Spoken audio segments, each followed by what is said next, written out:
Hello everyone, welcome to Engineers Vault. मेरा नाम है Harpal Singh. Previous years papers के इस वीडियो में आज हम डिस्कस करने वाले हैं आरपीएससी द्वारा कंडक्ट करवाए गए vice principal / superintendent ITI screening test 2018 के क्वेश्चन पेपर के बारे में, जिसका एग्जाम 4 नवंबर 2019 को कंडक्ट करवाया गया था। इस पेपर के अंदर सिविल के टेक्निकल के 100 क्वेश्चंस दिए गए हैं, जिनको हम डिटेल के अंदर डिस्कस करने की कोशिश करेंगे। तो चलिए शुरू करते हैं।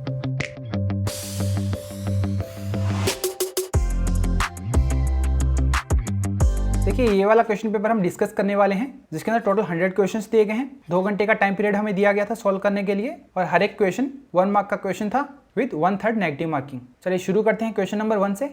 Which of the following errors can be eliminated by taking the mean of both phase observations? Options दिए गए हैं। Error due to eccentricity of verniers, error due to imperfect adjustment of the plate levels, error due to imperfect graduation, error due to line of collimation not being perpendicular to the horizontal axis। चलिए इस question को answer करने से पहले कुछ important terminologies देख लेते हैं। देखिए, थियोडोलाइट के अंदर इस तरह से एक टेलीस्कोप लगा होता है, जिसमें एक आईपीस होता है और इधर एक ऑब्जेक्टिव ग्लास लगा होता है। इस आईपीस के पास ही यहाँ पे एक क्रॉस हेयर लगा होता है। इस क्रॉस हेयर से ऑब्जेक्टिव ग्लास के ऑप्टिकल सेंटर से पास होने वाली इमेजिनरी लाइन को हम बोलते हैं लाइन ऑफ साइट। देखिए, अगर यही लाइन ऑफ साइट हॉरिजॉन्टल हो जाती है तो इसी को ही हम बोलते हैं लाइन ऑफ कॉलिमेशन। तो ये हमें ध्यान रखना है। देखिए, इस टेलीस्कोप को वर्टिकल प्लेन के अंदर हम रोटेट कर सकते हैं। तो जिस एक्सिस के अबाउट इसको वर्टिकल प्लेन के अंदर हम रोटेट कर सकते हैं, उस एक्सिस को हम बोलते हैं टूनियन एक्सिस, या फिर इसको हम हॉरिजॉन्टल एक्सिस भी बोलते हैं। और अगर इसको हमें हॉरिजॉन्टल प्लेन के अंदर रोटेट करना हो तो जिस एक्सिस के अबाउट हम इसको हॉरिजॉन्टल प्लेन के अंदर रोटेट कर सकते हैं, उस एक्सिस को हम बोलते हैं वर्टिकल एक्सिस। ये जो वर्टिकल एक्सिस होती है और जो ये टूनियन या फिर हॉरिजॉन्टल एक्सिस होती है, ये एक दूसरे के परपेंडिकुलर होती हैं। यहाँ 2 तरह के स्केल लगे होते हैं, vertical scale and horizontal scale. देखिए, जब हम आई पीस से यहाँ से किसी पॉइंट को ऑब्जर्व करेंगे तो उस टाइम पे जब हम रीडिंग लेंगे तो ये जो वर्टिकल सर्किल है हमारे लेफ्ट के अंदर होगा। तो इस तरह की रीडिंग्स को हम बोलते हैं लेफ्ट फेस रीडिंग या फिर लेफ्ट फेस ऑब्जर्वेशन। वहीं अगर हम इस टेलीस्कोप को वर्टिकल प्लेन के अंदर इस तरह से रोटेट कर दें तो अभी हमें इधर से ऑब्जर्वेशन लेकिन लेनी पड़ेगी। इस साइड के अंदर आईपीस आ जाएगा और इस साइड के अंदर इसको रोटेट करने के बाद हमारा ऑब्जेक्टिव आ जाएगा। अब जब हम रीडिंग लेंगे इधर से तो ये वर्टिकल सर्कल है हमारे राइट के अंदर आ जाएगा। इस तरह की ऑब्जर्वेशंस को हम बोलेंगे राइट फेस ऑब्जर्वेशन। देखिए, कोई भी पॉइंट अगर इस तरह से इस डायरेक्शन के अंदर है, उसके लिए हमें बोथ फेस रीडिंग्स लेनी है। तो पहले हमने लेफ्ट फेस रीडिंग ले ली, उसके बाद अगर हमें राइट फेस रीडिंग लेनी है तो उसके लिए हमें क्या करना पड़ेगा, पहले इस टेलीस्कोप को वर्टिकल प्लेन के अंदर 180 डिग्री रिवॉल्व करवाना पड़ेगा। इसको हम बोलते हैं फेस चेंजिंग। लेकिन फेस चेंज करने के बाद इसका जो फेस इस डायरेक्शन के अंदर हो जाएगा, लेकिन हमारा पॉइंट इधर है, तो उसके लिए अब हमें क्या करना पड़ेगा, हॉरिजॉन्टल प्लेन में इसको 180 डिग्री रोटेट भी करना पड़ेगा। जब हम इसको 180 डिग्री रोटेट भी कर देंगे तो अब हमारा जो ये वर्टिकल सर्कल पहले इधर था, अब वो इधर आ जाएगा। अब हम राइट फेस रीडिंग ले सकते हैं। तो लेफ्ट फेस रीडिंग लेने के बाद राइट फेस रीडिंग जब हमने ली तो हमने 2 ऑपरेशन किए। पहला किया face changing and then swinging. Horizontal plane में वर्टिकल एक्सिस के अबाउट टेलीस्कोप को रोटेट करने को हम बोलते हैं स्विंगिंग, और वर्टिकल प्लेन के अंदर टूनियन एक्सिस के अबाउट रिवॉल्व करने को हम बोलते हैं फेस चेंजिंग। तो ये सारी बातें हमें ध्यान रखनी है। चलिए सारे ऑप्शंस एक बार फिर से देखते हैं। Errors due to eccentricity of vernier. देखिए, वर्नियर्स के अंदर इसेंट्रिसिटी अगर आ जाती है तो उसको हम बोथ फेस ऑब्जर्वेशन से रिमूव नहीं कर सकते, एलिमिनेट नहीं कर सकते। देखिए, उसके लिए हम क्या करना पड़ता है कि इंस्ट्रूमेंट के अंदर जो 2 वर्नियर लगे होते हैं, इन दोनों की जो रीडिंग आती है उसका अगर हम मीन ले लें तो उससे वर्नियर्स के अंदर इसेंट्रिसिटी के कारण जो एरर आती है उसको हम रिमूव कर सकते हैं। So the error due to eccentricity of verniers can be removed by reading both the verniers and taking the mean of 2। तो ये हमें ध्यान रखना है। Error due to imperfect adjustment of the plate level. अगर प्लेट लेवल्स का imperfect adjustment हुआ है तो उसको भी हम बोथ फेस ऑब्जर्वेशन से रिमूव नहीं कर सकते। तो उसके लिए हम क्या करते हैं, by careful levelling with respect to altitude bubble if it is in adjustment. तो जो एल्टीट्यूड बबल है उसके रेस्पेक्ट में हम केयरफुल लेवलिंग करते हैं अगर उसका परफेक्ट एडजस्टमेंट हो रखा है। Option 3, error due to imperfect graduation. देखिए, इम्परफेक्ट ग्रेजुएशंस के कारण जो एरर आती है उसको भी हम बोथ फेस ऑब्जर्वेशन से रिमूव नहीं कर सकते। तो उसके लिए हम क्या करते हैं, we take the mean of several readings distributed over different portions of the graduated circle. तो ये ग्रेजुएटेड सर्किल है, हमने डिफरेंट इंटरवल के अंदर इस तरह से रीडिंग्स ले ली है। इन पोर्शंस से जो भी रीडिंग्स आई हैं उनका अगर हम मीन ले लेंगे तो इससे हमें पता चल जाएगा कौन से वाले इंटरवल के अंदर एरर है, जिसकी हेल्प से हम इम्परफेक्ट ग्रेजुएशंस के कारण जो भी एरर आती है उसको हम रिमूव कर सकते हैं। लेकिन बोथ फेस ऑब्जर्वेशन से इसको रिमूव नहीं कर सकते, तो ये भी ऑप्शन जो है गलत हो जाएगा। तो इस क्वेश्चन का आंसर क्या हो जाएगा, ऑप्शन जो 4 है वो करेक्ट हो जाएगा। ऑप्शन 4 में क्या दे रखा है, error due to line of collimation not being perpendicular to the horizontal axis. अगर line of collimation horizontal axis से परपेंडिकुलर नहीं है तो इस तरह की एरर को हम बोथ फेस ऑब्जर्वेशन से रिमूव कर सकते हैं, तो ये भी हमें ध्यान रखना है। चलिए नेक्स्ट क्वेश्चन देखते हैं। Aerial photographs do not represent the true plan of ground because options देखिए, variation in speed of aircraft, ground relief, tilt displacement, image displacement. तो क्वेश्चन में पूछा गया है कि जो एरियल फोटोग्राफ्स होते हैं वो ग्राउंड के ट्रू प्लान को रिप्रेजेंट नहीं करते हैं, उसका रीजन क्या है। देखिए उसका रीजन होता है ग्राउंड रिलीफ, यानी कि ऑप्शन जो 2 है वो करेक्ट हो जाएगा। तो चलिए देखते हैं ये ऐसा क्यों होता है। मान लिया कि इस तरह से ग्राउंड की सरफेस है, उसके अंदर एलिवेशन जो है डिफरेंस है, तो इसके लिए पहले हमने एक मैप बनाया। मैप क्या होता है, ऑर्थोग्राफिक प्रोजेक्शन होता है, एंड उसकी खास बात ये होती है कि उसके अंदर जो स्केल होता है वो कांस्टेंट होता है। इसका मतलब ये हुआ कि चाहे ट्री अपर लेवल पे हो चाहे लोअर लेवल पे हो, अगर इन दोनों ट्रीज का जो साइज अगर सेम है तो मैप के ऊपर भी उन दोनों का साइज जो है सेम साइज दिखेगा, क्योंकि हमने सेम स्केल पे दोनों को ड्रॉ किया है। मैप के अंदर ऑर्थोग्राफिक प्रोजेक्शन के अंदर इस बात से कोई फर्क नहीं पड़ता है कि उनकी डिस्टेंस क्या है। वहीं अगर हम फोटोग्राफ की अगर हम बात करें तो उसके अंदर ऑर्थोग्राफिक प्रोजेक्शन नहीं होता है, उसके अंदर पर्सपेक्टिव प्रोजेक्शन होता है, जिसके अंदर जो स्केल होता है वो वेरी करता है, डिस्टेंस कम है तो उसके अंदर जो हमने जो ऑब्जेक्ट्स को रिप्रेजेंट किया है उनका साइज हमें बड़ा दिखेगा, और जो चीजें डिस्टेंस में दूरी पे हैं वो हमें स्मॉलर साइज के अंदर फोटोग्राफ के अंदर दिखेंगी। एंड इसका रीजन क्या होगा कि फोटोग्राफ के अंदर जो चीजें रिप्रेजेंट की जाती हैं उनका स्केल जो होता है वो डिफरेंट होता है। चलिए अगर हम मैप की अगर हम बात करें तो जो भी पॉइंट्स हैं, अगर ये सारे के सारे वर्टिकल लाइन के अंदर ये सारे पॉइंट्स आ रहे हैं, अगर हम इस लाइन की बात करें तो ऑर्थोग्राफिक प्रोजेक्शन के अंदर हमें एक पॉइंट नजर आएगा यहाँ पे। लेकिन वही अगर हमने इस ट्री का अगर हमने फोटोग्राफ लिया है तो मैप के अंदर हमें पॉइंट ना नजर आकर इस तरह से एक लाइन नजर आएगी। जैसे कि इस पॉइंट से हमने एक फोटोग्राफ लिया, ये ट्री है, इसका फोटोग्राफ कैसा नजर आएगा, इसके अंदर हमें ये बॉटम पॉइंट नजर आ सकता है और ये इसका टॉप पॉइंट भी इस फोटोग्राफ के अंदर नजर आ सकता है। तो हम ऐसा कह सकते हैं कि फोटोग्राफ के अंदर जो पॉइंट्स होते हैं उनकी पोजीशन ऑर्थोग्राफिक प्रोजेक्शन के कंपैरिजन में डिस्प्लेस हो रखी होती है, उसी को हम रिलीफ डिस्प्लेसमेंट बोलते हैं। और यही रीजन होता है कि जो एरियल फोटोग्राफ्स होते हैं they do not represents the true plan. चलिए तो ये सारी बातें हमें ध्यान रखनी है। नेक्स्ट क्वेश्चन देखते हैं।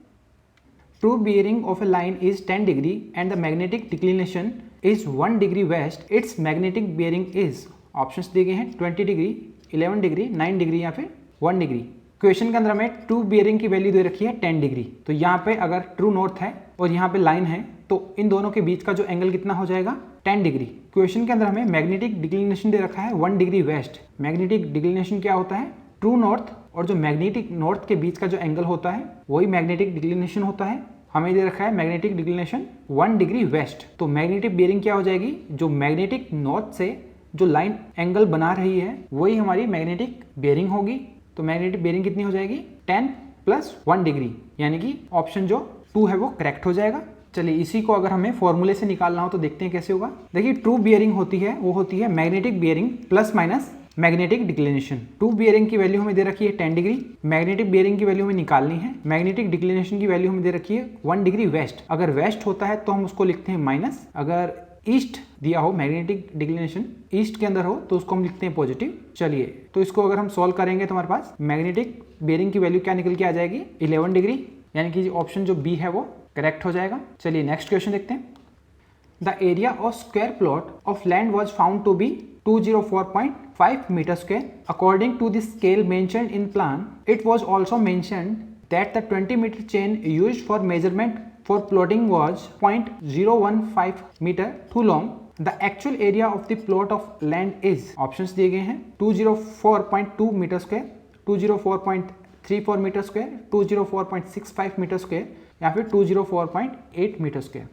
देखिए क्वेश्चन के अंदर हमें एक स्क्वायर प्लॉट दिया गया है, उसका जब हमने एरिया का मेजरमेंट किया तो उसका एरिया निकल के आया 204.5 मीटर स्क्वायर। देखिए जब हमने एरिया को मेजरमेंट किया था तो हमने जो चेन यूज की थी तो हमने उसकी लेंथ को माना था 20 मीटर, लेकिन उसकी जो लेंथ है वो एक्चुअल के अंदर 20 मीटर ना होके 20.015 मीटर थी। तो अब हमें बताना है कि उसका एक्चुअल एरिया कितना होगा। तो चलिए देखते हैं क्वेश्चन कैसे होगा। देखिए इस फॉर्मूले का यूज करके हम करेक्ट एरिया की वैल्यू निकाल सकते हैं। देखते हैं क्या होगा। देखिए यहाँ पे है wrong length of chain divided by designated chain length का whole square multiplied by measured area. देखिए जो डेजिग्नेटेड लेंथ होगी चेन की वो क्या थी 20 मीटर, लेकिन जो उसकी एक्चुअल लेंथ अगर हम बात करें, जिसको अगर हम रॉन्ग लेंथ बोलें उसकी, तो कितनी हो जाएगी 20 प्लस 0.015 इसका होल स्क्वायर। इसको अगर हम मल्टीप्लाई कर देंगे किससे, मेजर्ड एरिया, जो कि कितना है 204.5 स्क्वायर मीटर। इसको जब हम सॉल्व करेंगे तो हमारे पास करेक्ट एरिया की वैल्यू निकल के कितनी आ जाएगी 204.8 स्क्वायर मीटर, यानी कि ऑप्शन जो 4 है वो करेक्ट हो जाएगा। चलिए तो ये हमें फॉर्मूले को याद रखना है। यहाँ पे हमने करेक्ट एरिया निकाला था, वहीं अगर हमें करेक्ट लेंथ की वैल्यू निकालनी हो तो हम यहाँ पे पावर 1 कर देंगे और एरिया की जगह यहाँ पे लेंथ लिख देंगे। वहीं अगर हमें करेक्ट वॉल्यूम की वैल्यू निकालनी हो तो यहाँ पे एरिया की जगह वॉल्यूम आ जाएगा और यहाँ पावर 2 की जगह पावर 3 आ जाएगा। चलिए तो ये सारी बातें हमें ध्यान रखनी है। नेक्स्ट क्वेश्चन देखते हैं। If the viscosity of the pore liquid is half, the coefficient of permeability of soil will be. Options दिए गए हैं 1/2 टाइम्स, 2 टाइम्स, 1/4 टाइम्स या फिर रिमेन्स सेम। देखिए कोजनिक-अर्वन इक्वेशन के बारे में हमें पता है K = 1/c into 1/s² into gamma W divide by mu into e⁻³ divide by 1+e। यहाँ पे K क्या है परमेबिलिटी, C क्या है शेप कोफिशिएंट, S क्या है specific surface area, mu dynamic viscosity, gamma W unit weight of water and E void ratio. देखिए अगर हम परमेबिलिटी और विस्कोसिटी के बीच में रिलेशन देखेंगे तो क्या होगा, permeability is inversely proportional to dynamic viscosity. तो अगर हम विस्कोसिटी को हाफ करेंगे तो परमेबिलिटी क्या हो जाएगी, डबल हो जाएगी, यानी कि जो ऑप्शन 2 है वो करेक्ट हो जाएगा। तो हमें इस इक्वेशन को ध्यान में रखना है। चलिए नेक्स्ट क्वेश्चन देखते हैं। For a sample of dry cohesionless soil with friction angle phi, the failure plane will be inclined to the major principal plane by an angle equal to. Options दिए गए हैं 45 plus 5, 45 minus 5, 45 degree minus 5/2, 45 degree plus 5/2। चलिए question के अंदर हमें एक dry cohesionless soil दे रखी है जिसका फ्रिक्शन एंगल हमें 5 बता रखा है। हमें फेलियर प्लेन की डायरेक्शन बतानी है कि वो कितना एंगल बनाएगा, किससे, मेजर प्रिंसिपल प्लेन से। तो जो मेजर प्रिंसिपल प्लेन से जो एंगल बनेगा फेलियर प्लेन का वो होगा 45 डिग्री प्लस 5/2। तो ये में ध्यान रखना है। और वहीं अगर हमसे माइनर प्रिंसिपल प्लेन के साथ इंक्लिनेशन पूछा जाए तो उसकी वैल्यू कितनी होगी 45 माइनस 5/2। तो ये भी हमें ध्यान रखना है। चलिए नेक्स्ट क्वेश्चन देखते हैं। If the departure of a line is 134.8 metre and its bearing is 138 degree 45 minute, then its latitude is. Options दिए गए हैं -204.4 metre, -153.71 metre, +153.71 metre and +204.4 metre. तो चलिए देखते हैं क्वेश्चन कैसे होगा। देखिए इस तरह से कोई लाइन है जिसकी लेंथ L है, तो उसके लिए लैटिट्यूड कितना हो जाएगा, L = L cos थीटा। वहीं अगर हम उसके डिपार्चर की अगर हम बात करें तो डिपार्चर कितना हो जाएगा L sin थीटा। चलिए अगर हमें ये एंगल थीटा निकालना हो तो इसकी वैल्यू कैसे निकालेंगे, tan theta = departure divide by latitude. Question के अंदर हमें लैटिट्यूड की वैल्यू निकालनी है तो लैटिट्यूड क्या हो जाएगा, departure divide by tan theta. Question के अंदर हमें डिपार्चर की वैल्यू दे रखी है 134.8 मीटर, तो इसकी वैल्यू हम यहाँ पे पुट कर देंगे और tan थीटा की जगह हम क्या पुट कर देंगे, जो एंगल हमें क्वेश्चन के अंदर दे रखा है, बियरिंग हमें दे रखी है 138 डिग्री 45 मिनट। तो यहाँ पे हम थीटा की वैल्यू जो पुट करेंगे और इसको जब सोल्व करेंगे तो हमारे पास लैटिट्यूड की वैल्यू कितनी आ जाएगी, -153.71 मीटर, यानी कि ऑप्शन जो बी है वो करेक्ट हो जाएगा। देखिए ये जो कैलकुलेशन है वो विदाउट कैलकुलेटर नहीं हो सकती है और इस पेपर के अंदर कैलकुलेटर अलाउड नहीं था। तो इस तरह की सिचुएशंस के अंदर हम इस तरह के क्वेश्चंस को कैसे करेक्ट करेंगे। देखिए tan 135 डिग्री की जो वैल्यू होती है वो होती है -1, और अगर यहाँ पे हम -1 पुट करते हैं तो लैटिट्यूड की वैल्यू आती है -134.8 मीटर, यानी कि जो लैटिट्यूड है वो माइनस में आएगा। तो हमारे जो ऑप्शन 4 एंड जो ऑप्शन 3 हैं वो तो वैसे ही एलिमिनेट हो गए। अब इन दोनों ऑप्शन 1 एंड ऑप्शन 2 के अंदर हमें डिसाइड करना है कौन सा ऑप्शन करेक्ट होगा। जो 138 डिग्री 45 मिनट है ये 135 से थोड़ा सा ही ज़्यादा है और 3 डिग्री 45 मिनट से ज़्यादा है। इसका मतलब इसकी जो वैल्यू है वो -1 के अप्रोक्सीमेटली पास में होगी। देखिए जो 204 है और यहाँ पे 153 है, तो 204 और 134 के अंदर बहुत ज़्यादा डिफरेंस है। और अभी हमने एस्टेब्लिश किया था कि जो tan थीटा की वैल्यू है वो क्लोज टू -1 होगी, तो इससे हम ऑप्शन 1 को भी एलिमिनेट कर देंगे, क्योंकि -204.4 लाने के लिए हमें 134.8 के अंदर लगभग 0.65 को से अगर हम डिवाइड करेंगे तब जाके हमारे पास 204.4 के करीब वैल्यू आएगी। तो इन सभी चीज़ों को ध्यान में रखते हुए हम इसका आंसर क्या है, ऑप्शन जो 2 है वो करेक्ट कर देंगे। बट इसकी एग्जैक्ट कैलकुलेशन के लिए हमें कैलकुलेटर की जरूरत पड़ेगी। चलिए नेक्स्ट क्वेश्चन देखते हैं। The void ratio E is defined as where VV is equal to volume of the voids and VS is equal to volume of the solids. हमें 4 ऑप्शंस दिए गए हैं। वॉइड रेशियो के बारे में पूछा गया है, तो वॉइड रेशियो का फॉर्मूला क्या होता है, E is equal to volume of voids divided by volume of solids, यानी कि जो ऑप्शन जो 2 है वो करेक्ट हो जाएगा। चलिए नेक्स्ट क्वेश्चन देखते हैं। According to IS classification the range of silt size particles is, options दिए गए हैं 0.075 mm to 0.002 mm, 0.425 mm to 0.075 mm, 2.0 mm to 0.425 mm, 4.75 mm to 2 mm। देखिए जो सिल्ट पार्टिकल्स होते हैं उनका जो साइज होता है वो वेरी करता है 2 माइक्रोन टू 75 माइक्रोन, यानी कि ऐसे पार्टिकल जो 75 माइक्रोन की सीव से पास हो सकते हो लेकिन 2 माइक्रोन साइज की सीव पर रिटेन हो जाएं, तो वो जो पार्टिकल्स होते हैं वो क्या होते हैं, सिल्ट के पार्टिकल्स होते हैं, यानी कि जो ऑप्शन ए है वो करेक्ट हो जाएगा। देखिए 2 माइक्रोन का मतलब क्या हुआ, 2 इंटू 10⁻⁻6 मीटर, तो इसको हम लिख सकते हैं 2 इंटू 10⁻⁻3 mm। अगेन इसको हम लिख सकते हैं 0.002 mm। चलिए एक बार IS क्लासिफिकेशन देख लेते हैं। देखिए अगर हम सॉइल के क्लासिफिकेशन की बात करें और यहाँ पे हमने ग्रेन साइज दे रखा है इन mm। देखिए जो फाइन ग्रेन जो सॉइल होगी इसको हम 2 में डिवाइड करेंगे, क्ले एंड सिल्ट। क्ले के जो पार्टिकल साइज होंगे वो क्या होंगे, लेस देन 2 माइक्रोन या फिर लेस देन 0.002 mm। सिल्ट का जो पार्टिकल साइज होगा वो होगा 0.002 mm टू 0.075 mm। चलिए वहीं अगर हम कोर्स ग्रेन पार्टिकल्स की बात करेंगे तो उसमें कौन कौन से पार्टिकल्स आएंगे, sand, gravel, cobbler and boulder. देखिए वहीं पर अगर हम सैंड पार्टिकल्स की बात करें तो इन पार्टिकल्स के लिए जो साइज की रेंज होती है ये होती है 75 माइक्रोन टू 4.75 mm। चलिए इस साइज को हम फर्दर क्लासीफाई कर सकते हैं fine sand, medium sand and course sand के अंदर। फाइन सैंड के अंदर क्या होगा 0.075 mm to 0.425 mm, medium sand होगी 0.425 mm to 2 mm, coarse sand के पार्टिकल होंगे उनका साइज होगा 2 mm टू 4.75 mm। तो ये भी हमें ध्यान रखना है। वहीं अगर हम ग्रेवल्स की बात करें तो जो फाइन ग्रेवल होंगे उनकी साइज रेंज होगी 4.75 टू 20 mm। कोर्स ग्रेवल की अगर हम बात करें तो उनके लिए साइज की रेंज होंगी 20 mm टू 80 mm। कॉबलर्स होते हैं 80 mm टू 300 mm के बीच के जो पार्टिकल्स होते हैं उनको हम कॉबलर बोलते हैं। वहीं अगर हम बोल्डर्स की बात करें तो उनका जो साइज होता है वो 300 mm से बड़ा होता है। तो ये सारी बातें हमें ध्यान रखनी है। चलिए नेक्स्ट क्वेश्चन देखते हैं।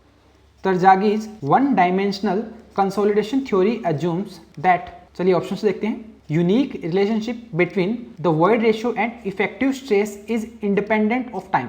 Unique relationship between void ratio and effective stress is dependent on time. There is no assumption regarding relationship between the void ratio and effective stress is independent of time. None of the above. देखिए तो तरजागी है उसने consolidation की theory के अंदर assume किया था कि जो void ratio है और जो इफेक्टिव स्ट्रेस है इन दोनों के बीच के अंदर एक रिलेशनशिप होता है जो कि टाइम के ऊपर डिपेंड नहीं करता, which is independent of time. तो इस क्वेश्चन का आंसर क्या हो जाएगा, ऑप्शन जो ए है वो करेक्ट हो जाएगा। There is a unique relationship between void ratio and effective stress which is independent of time. तो ये हमें ध्यान रखना है। चलिए नेक्स्ट क्वेश्चन देखते हैं।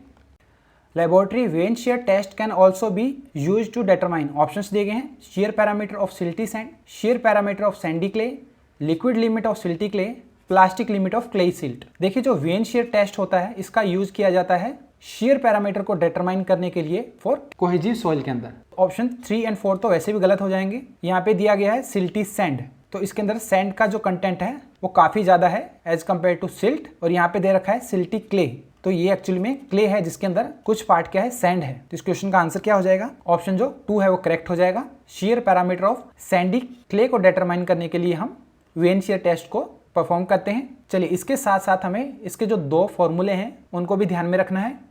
तो इस तरह का इंस्ट्रूमेंट हम यूज़ करते हैं फॉर शियर टेस्ट। इस तरह से यहाँ पे वेन लगे होते हैं, इसलिए इसको हम वेन शियर टेस्ट बोलते हैं। देखिए 2 तरह की कंडीशन होती है। पहली होती है both top and bottom ends partake in sharing. तो ये टॉप पार्ट और ये बॉटम पार्ट, अगर ये दोनों के दोनों शेयरिंग के अंदर पार्ट ले रहे हैं। और दूसरी कंडीशन होती है only bottom and partake in sharing, only जो बॉटम पार्ट है ये शेयरिंग के अंदर पार्ट लेगा। देखिए इसका मतलब ये हुआ कि बॉटम जो है ये एंड टॉप वाला एंड जो पार्ट नहीं लेगा, लेकिन इसके अंदर जो शेयरिंग होगी ये सरफेस जो है ये पार्ट लेगी यहाँ तक। अगर ये फुल इसकी हाइट को अगर हम कैपिटल H बोलते हैं और ये जो हाइट है इसको अगर हम स्मॉल h बोलें, तो हमारे पास 2 फॉर्मूले हैं। जब दोनों एंड शेयरिंग के अंदर पार्ट ले रहे हैं तो शेयर स्ट्रेंथ क्या होगी, T torque divide by pi d square h/2 plus d/6। यहाँ पे d डायमीटर हो जाएगा। और जब only bottom partake in sharing तो शेयर स्ट्रेंथ क्या हो जाएगी, torque divide by pi d square small h/2 plus d/12। Only difference क्या आया, यहाँ कैपिटल H की जगह हमने स्मॉल h लिख दिया है और यहाँ d/6 की जगह हमने d/12 कर दिया है। चलिए तो सारी बातें हमें ध्यान रखनी है। नेक्स्ट क्वेश्चन देखते हैं।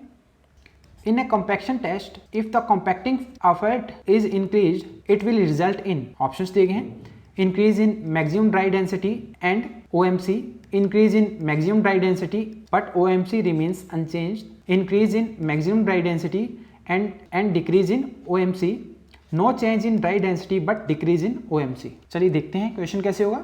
देखिए ये जो हमने लेबोरेटरी के अंदर प्रॉक्टर टेस्ट हमने जो किया है उसके रिजल्ट्स को अगर हम ड्रॉ करें, एक साइड के अंदर हमने वाटर कंटेंट दिखा रखा है, दूसरे साइड के अंदर हमने ड्राई यूनिट वेट दिखा रखा है। इन दोनों के बीच के अंदर हम जब ग्राफ को प्लॉट करेंगे तो इस तरह से ग्राफ निकल के आएगा। देखिए ये वाला ग्राफ जो दिखा रखा है, देखिए ये जो नीचे वाला जो ग्राफ है ये क्या रिप्रेजेंट करता है, compaction curve for standard proctor. तो स्टैंडर्ड प्रॉक्टर स्टैंडर्ड कंडीशन के अंदर हमने जो टेस्ट किया है उसके रिजल्ट्स हमने ड्रॉ किए तो ये वाला कर्व आ रहा है। वहीं अगर हमने एनर्जी को इंक्रीज कर दिया तो हमारा जो कॉम्पैक्शन कर्व है वो कुछ इस तरह से निकल के आएगा। तो एनर्जी को बढ़ाने पे क्या हो रहा है कि जो कर्व है वो ऊपर की ओर शिफ्ट हो रहा है एंड लेफ्ट के अंदर शिफ्ट हो रहा है। तो इससे इफेक्ट क्या पड़ेगा, पहले जो ऑप्टिमम मॉइस्चर कंटेंट आ रहा था OMC और अब जो ऑप्टिमम मॉइस्चर कंटेंट आ रहा है वो दोनों अलग अलग होंगे। यानी कि एनर्जी को बढ़ाने पे ऑप्टिमम मॉइस्चर कंटेंट है वो डिक्रीज हो जाएगा एंड वहीं अगर हम मैक्सिमम ड्राई डेंसिटी की बात करें तो कॉम्पैक्शन बढ़ाने पे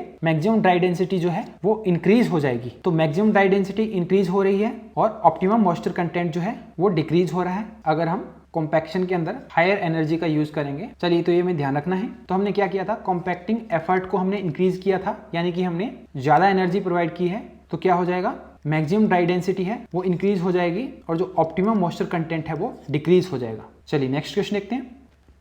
A soil sample having a void ratio of 1.3, water content of 50% and specific gravity of 2.60 is a state of, options दिए गए हैं, partial saturation, full saturation, over saturation या फिर अंडर सैचुरेशन। तो क्वेश्चन के अंदर हमें वॉइड रेशियो E की वैल्यू दे रखी है 1.3, वाटर कंटेंट हमें दे रखा है 50%, स्पेसिफिक ग्रेविटी G की वैल्यू दे रखी है 2.60। तुम्हारे पास एक बेसिक फॉर्मूला होता है ES = WG। तो इस फॉर्मूले में हम सारी वैल्यू पुट करेंगे। तो E की जगह हमने पुट कर दिया है 1.3, सैचुरेशन हमें निकालना है, W की जगह हमने 0.5 पुट कर दिया है, 50% वाटर कंटेंट दे रखा है एंड स्पेसिफिक ग्रेविटी 2.6 दे रखी है। सारी वैल्यू पुट करेंगे तो हमारे पास सैचुरेशन की वैल्यू निकल के क्या आ जाएगी 1। इसका मतलब ये हुआ कि हमारा जो सोइल सैंपल है वो फुली सैचुरेटेड है। तो ऑप्शन जो 2 है वो करेक्ट हो जाएगा, फुल सैचुरेशन। चलिए नेक्स्ट क्वेश्चन देखते हैं। A sample of sand has the following properties: moist mass is equal to 6 to 5.2 gram, dry mass is equal to 589.9 gram, absorption is equal to 1.6%, determine free moisture content। Options दिए गए हैं 6%, 4.4%, 7.6% या फिर 2.2%। चलिए देखते हैं क्वेश्चन कैसे होगा। देखिए क्वेश्चन के अंदर हमें मोइस्ट मास दे रखा है और हमें ड्राई मास दे रखा है। हमें बताया गया है कि जो सोइल सैंपल है उसके अंदर एब्जॉर्प्शन कितना हो रहा है 1.6% और हमें डिटरमाइन करना है कि फ्री मॉइस्चर कंटेंट कितना होगा।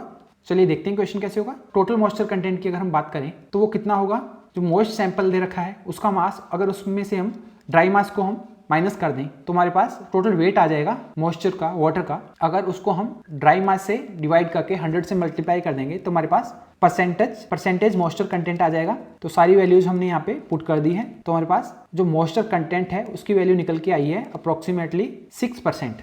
लेकिन उसके अंदर क्या हो रहा है, एब्जॉर्प्शन हो रहा है 1.6%। तो हम क्या करेंगे, फ्री मॉइस्चर कंटेंट निकालने के लिए हमारे पास टोटल मॉइस्चर कंटेंट आया था 6%, उसके अंदर से जो एब्जॉर्प्शन हो रहा है 1.6%, अगर उसको हम माइनस करेंगे तो हमारे पास फ्री मॉइस्चर कंटेंट निकल के आ जाएगा 4.4%, यानी कि जो ऑप्शन 2 है वो करेक्ट हो जाएगा।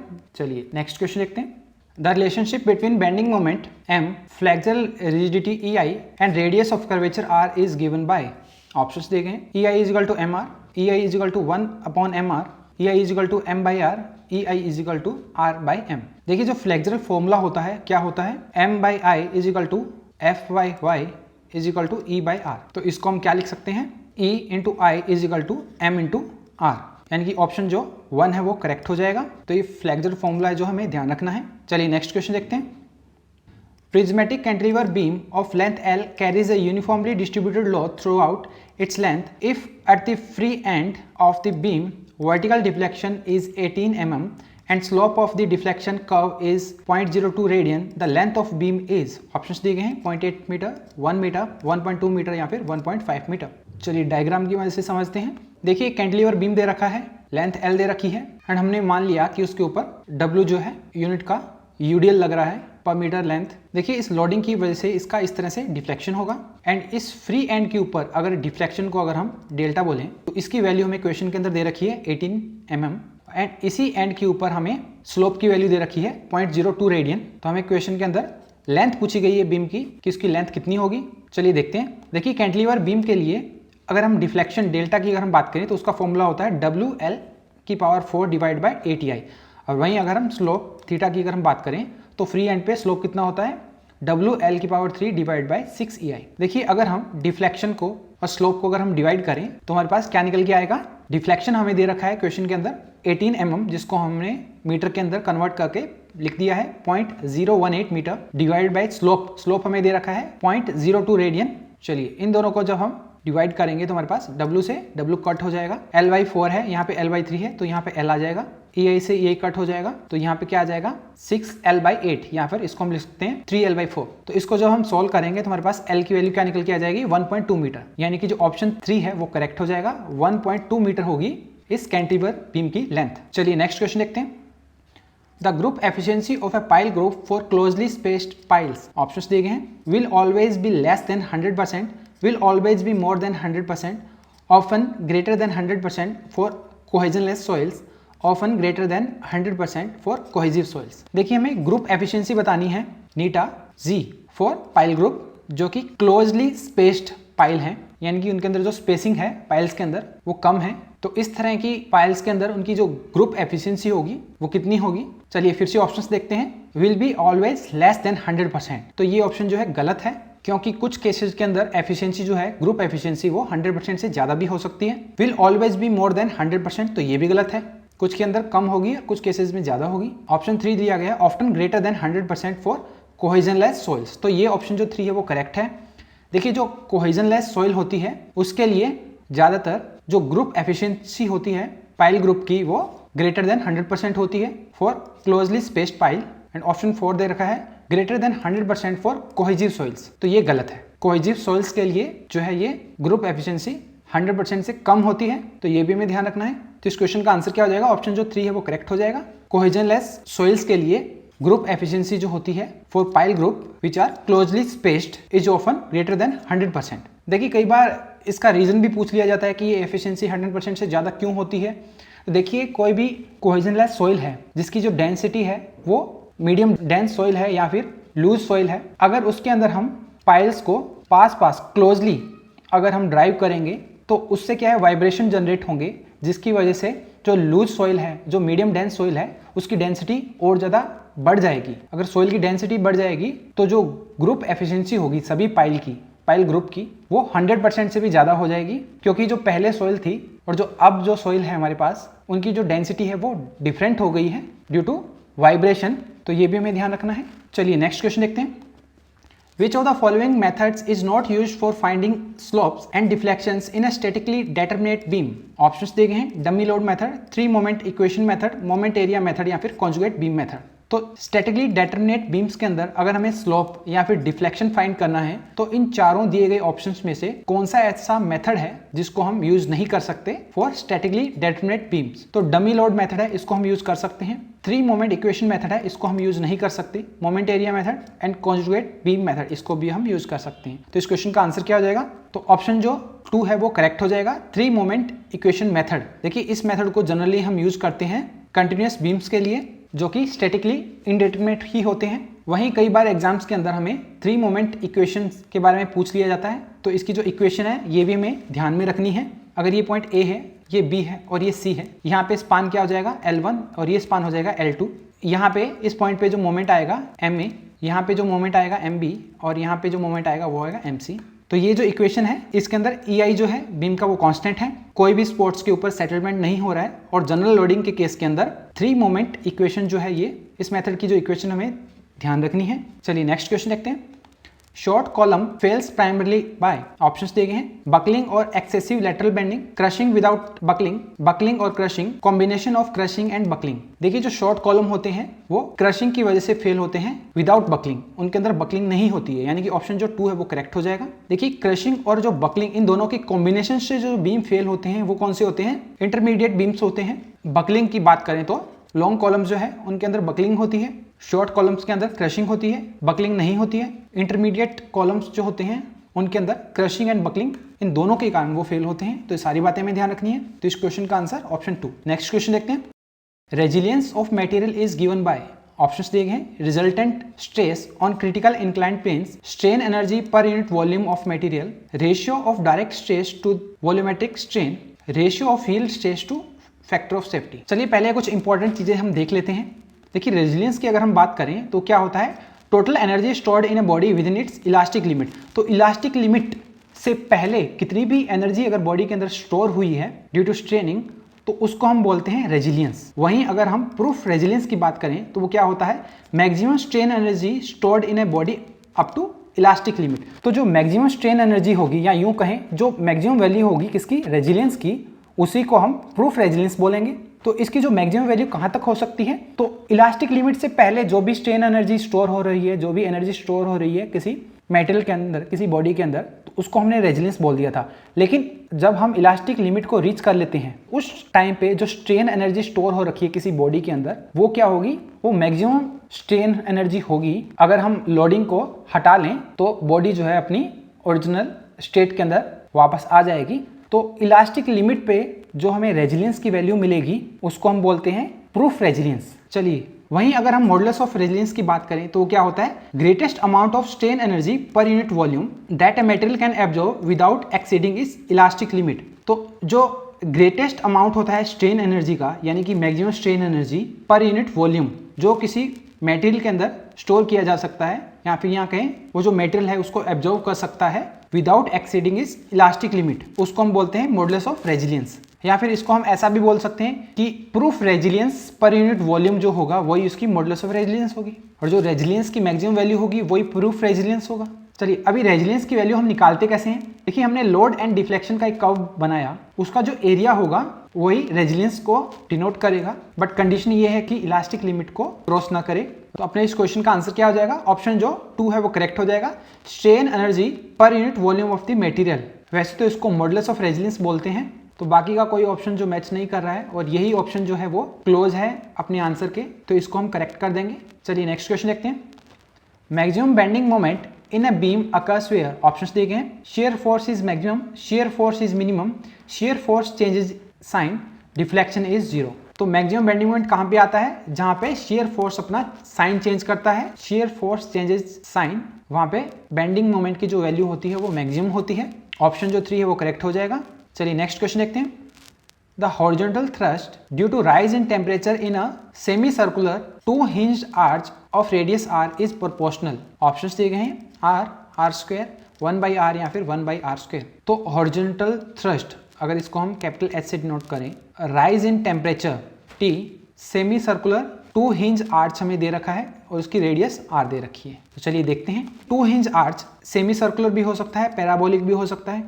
उसके अंदर जो हॉरिजॉन्टल थ्रस्ट है उसके फॉर्मूले यहाँ लिख रखे हैं, due to increase in temperature. तो अगर हमने T टेम्परेचर इंक्रीज किया है तो उसके अंदर हॉरिजॉन्टल थ्रस्ट है, उसकी वैल्यू के अंदर क्या चेंजेस होंगे, तो टेम्परेचर बढ़ाएंगे तो हॉरिजॉन्टल थ्रस्ट भी क्या होगा, इंक्रीज हो जाएगा। आर्चेज चाहे वो सेमी सर्कुलर हो चाहे वो पैराबोलिक हो, तो जो हॉरिजॉन्टल थ्रस्ट होगा सेमी सर्कुलर आर्च के अंदर वो आर स्क्वायर के इन्वर्सली प्रोपोर्शनल होगा। तो H is inversely proportional to R square. और पैराबोलिक आर्च के अंदर क्या हो जाएगा, H is inversely proportional to small h square. यहाँ पे जो H है ये पैराबोला का क्या हो जाएगा, राइज हो जाएगा। और R जो है यहाँ पे रेडियस है, अगर सर्कुलर आर्च होगा तो यहाँ पे उसकी रेडियस हो जाएगी। यानी कि इस क्वेश्चन का आंसर क्या हो जाएगा, ऑप्शन जो 4 है वो करेक्ट हो जाएगा। तो 2 हिंज आर्च के केस के अंदर अगर हम T टेम्परेचर को इंक्रीज करते हैं तो उसका जो हॉरिजॉन्टल थ्रस्ट है वो भी इंक्रीज हो जाता है। चलिए, तो सारी बातें हमें ध्यान रखनी है, इन दोनों फॉर्मूलों को भी आप ध्यान में रख सकते हैं। चलिए नेक्स्ट क्वेश्चन देखते हैं। For determining the force in member AB of the truss shown in figure by method of section, the section is made to pass through AB, AD and ED and the moments are taken about. Options दिए गए हैं joint C, joint B, joint D या फिर joint A। देखिए question के अंदर हमसे पूछा गया है कि जो मेंबर AB है उसके अंदर हमें फोर्स की वैल्यू डिटरमाइन करनी है और हमें जो मेथड यूज करना है वो है मेथड ऑफ सेक्शन। और जो हमें सेक्शन एज्यूम करना है वो पास करेगा AB, AD और ED से। देखिए ये जो मेंबर है AB, इसके अंदर हमें फोर्स की वैल्यू निकालनी है। जो सेक्शन जो हम कट करेंगे ये सेक्शन होगा जो कि AB, AD और ED इनको कट कर रहा है। तो हमें बताना है कि कौन से पॉइंट के अबाउट हम मोमेंट लें कि हमारे पास जो मेंबर AB है इसके अंदर फोर्स की वैल्यू हमें निकाल सकें। तो हम वो वाला पॉइंट लेंगे जिस पॉइंट से वो मेंबर जो पास नहीं हो रहा हो, क्योंकि अगर उसी पॉइंट से वो मेंबर पास हो रहा होगा तो जो फोर्स को जब हम मोमेंट निकालने के लिए डिस्टेंस से मल्टीप्लाई करेंगे तो डिस्टेंस 0 हो जाएगी। तो जो उस मेंबर के अंदर जो फोर्स की जो टर्म है तो वो इक्वेशन से वैसे ही हट जाएगी जिस मेंबर के अंदर हमें फोर्स की वैल्यू निकालनी है। तो चलिए देखिए ऑप्शन 1 के अंदर दे रखा है जॉइंट C, तो जॉइंट C है और हमें AB के अंदर फोर्स निकालना है। तो ये मेंबर के अंदर जो फोर्स की लाइन है वो पॉइंट C से पास हो रही है, तो पॉइंट C को हम अज्यूम नहीं कर सकते। पॉइंट B से भी पास कर रही है तो पॉइंट B को भी हम अज्यूम नहीं कर सकते। पॉइंट A से भी पास हो रही है तो पॉइंट A को भी हम अज्यूम नहीं कर सकते। अब बचा पॉइंट D, तो इस क्वेश्चन का आंसर क्या हो जाएगा, ऑप्शन जो 3 है वो करेक्ट हो जाएगा, जॉइंट D। चलिए नेक्स्ट क्वेश्चन देखते हैं। A sample of a metal is tested in tension and it is found that there is a strain of 0.0080 at a corresponding stress of 450 Newton per mm square. On the removal of the load, a permanent strain of 0.0015 is found to be present. The value of modulus of elasticity for the metal. देखिए question के अंदर हमें एक sample दे रखा है metal का, उसको test किया जाता है in tension. So it is found that कि उसके अंदर जो स्ट्रेन है उसकी वैल्यू हमें दे रखी है, इतना स्ट्रेन आता है जब उसके ऊपर 450 न्यूटन पर mm स्क्वायर का स्ट्रेस लगाया जाता है। अब हमने क्या किया कि हमने लोड को रिमूव कर दिया, फिर भी लोड रिमूव करने के बाद उसके अंदर कुछ स्ट्रेन बच जाता है जो कि परमानेंट स्ट्रेन होगा, उसकी वैल्यू हमें दे रखी है 0.0015। तो हमें बताना है कि मॉडुलस ऑफ इलास्टिसिटी की वैल्यू कितनी होगी। हमें 4 ऑप्शंस दे रखे हैं, तो देखते हैं क्वेश्चन कैसे होगा। सबसे पहले हम इलास्टिक स्ट्रेन निकालेंगे। तो सबसे पहले जब हमने उस पर लोड लगाया था 450 का तो उसके अंदर जो स्ट्रेन आया था वो आया था 0.0080, लेकिन हमने जब लोड को रिमूव कर दिया तो उसके बाद भी उसके अंदर कुछ स्ट्रेन बच गया, यानी कि वो क्या होगा, परमानेंट स्ट्रेन होगा। तो उस स्ट्रेन को जब हम टोटल स्ट्रेन में से माइनस करेंगे तो हमारे पास जो इलास्टिक लिमिट तक, या फिर यूँ कहें कि जो इलास्टिक स्ट्रेन होगा उसकी वैल्यू निकल के आ जाएगी, वो क्या हो जाएगी 0.0065। तो मॉडुलस ऑफ इलास्टिसिटी या इसको हम यंग मॉडुलस बोलें तो ई की वैल्यू क्या हो जाएगी, स्ट्रेस अपॉन स्ट्रेन। स्ट्रेस हमें दे रखा है 450 न्यूटन पर mm स्क्वायर और इलास्टिक स्ट्रेन क्या हो जाएगा 0.0065। इन दोनों को जब हम डिवाइड करेंगे तो हमारे पास निकल के आ जाएगा 69230.76 न्यूटन पर mm स्क्वायर। यहाँ इसको हम लिख सकते हैं 0.692 इंटू 10⁻⁵ न्यूटन पर mm स्क्वायर, यानी कि ऑप्शन जो 3 है वो करेक्ट हो जाएगा। चलिए नेक्स्ट क्वेश्चन देखते हैं। Minimum impose load considered for sloping roof with slope greater than 10 degree should not be less than. Options दिए गए हैं 1.5 किलो न्यूटन पर मीटर स्क्वायर, 0.75 किलो न्यूटन पर मीटर स्क्वायर, 0.40 किलो न्यूटन पर मीटर स्क्वायर या फिर 0.10 किलो न्यूटन पर metre square. देखिए पहले कुछ इंपॉर्टेंट बातें हम देख लेते हैं। देखिए अगर हम डिजाइन लोड्स की बात करें other than earthquake for buildings and structures, तो उसके लिए जो हम IS कोड का यूज करते हैं वो होता है IS 875। तो इसको हमें ध्यान में रखना है। देखिए IS 875 के अंदर 5 पार्ट दिए गए हैं। पार्ट 1 जो है वो डिस्कस करता है डेड लोड के बारे में, पार्ट 2 है वो है इम्पोज लोड के बारे में या फिर लाइव लोड, पार्ट 3 जो है वो है विंड लोड के रेस्पेक्ट में, पार्ट 4 जो है वो है स्नो लोड, और जो पार्ट 5 है वो हमें स्पेसिफिकेशन देता है for special load and different load combinations. तो ये सारी बातें हमें ध्यान रखनी है। हमें क्वेश्चन के अंदर इम्पोज्ड लोड के बारे में पूछा गया था, तो हमारे लिए कौन सा काम में आएगा, IS code IS 875 part 2।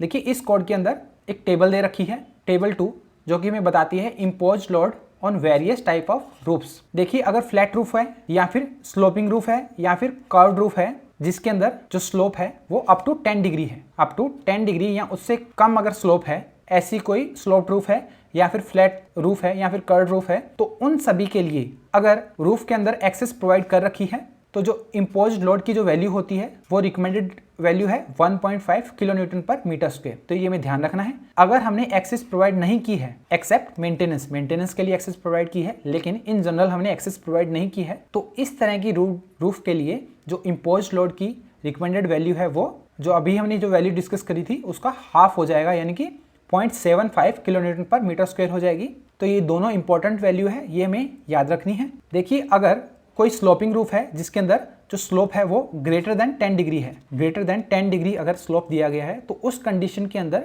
Imposed load की वैल्यू क्या होगी। देखिए उस कंडीशन के अंदर हम क्या करेंगे कि जो 0.75 है इसमें से हम माइनस कर देंगे 0.02 इंटू थीटा माइनस 10 डिग्री। इसका मतलब क्या हुआ कि जो एंगल है 10 डिग्री से जितना भी एंगल बड़ा होगा, फॉर सपोज 15 डिग्री एंगल हुआ तो 15 में से हमने 10 माइनस कर दिया तो हमारे पास क्या आ जाएगा 5 डिग्री।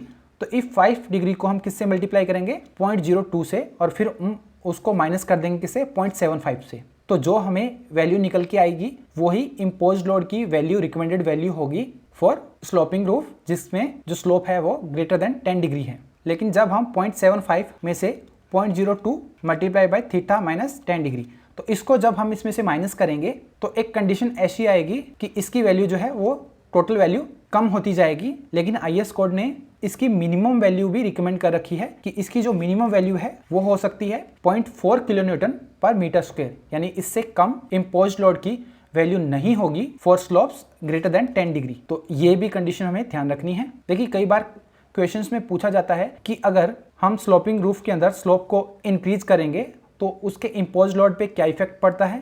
देखिए इम्पोज्ड लोड की जो वैल्यू है वो यहाँ पे हमने देख रखा है, अगर थीटा इंक्रीज होगा तो इम्पोज्ड लोड की वैल्यू वो भी डिक्रीज होती जाएगी। तो ये भी हमें ध्यान रखना है। तो मिनिमम वैल्यू कितनी है 0.4 किलो न्यूटन पर मीटर स्क्वायर। तो हमारे क्वेश्चन का आंसर क्या हो जाएगा, ऑप्शन जो 3 है वो करेक्ट हो जाएगा। हमसे यही पूछा गया था मिनिमम इम्पोज्ड लोड कितना होगा जब स्लोप जो है ग्रेटर देन है 10 डिग्री। चलिए नेक्स्ट क्वेश्चन देखते हैं।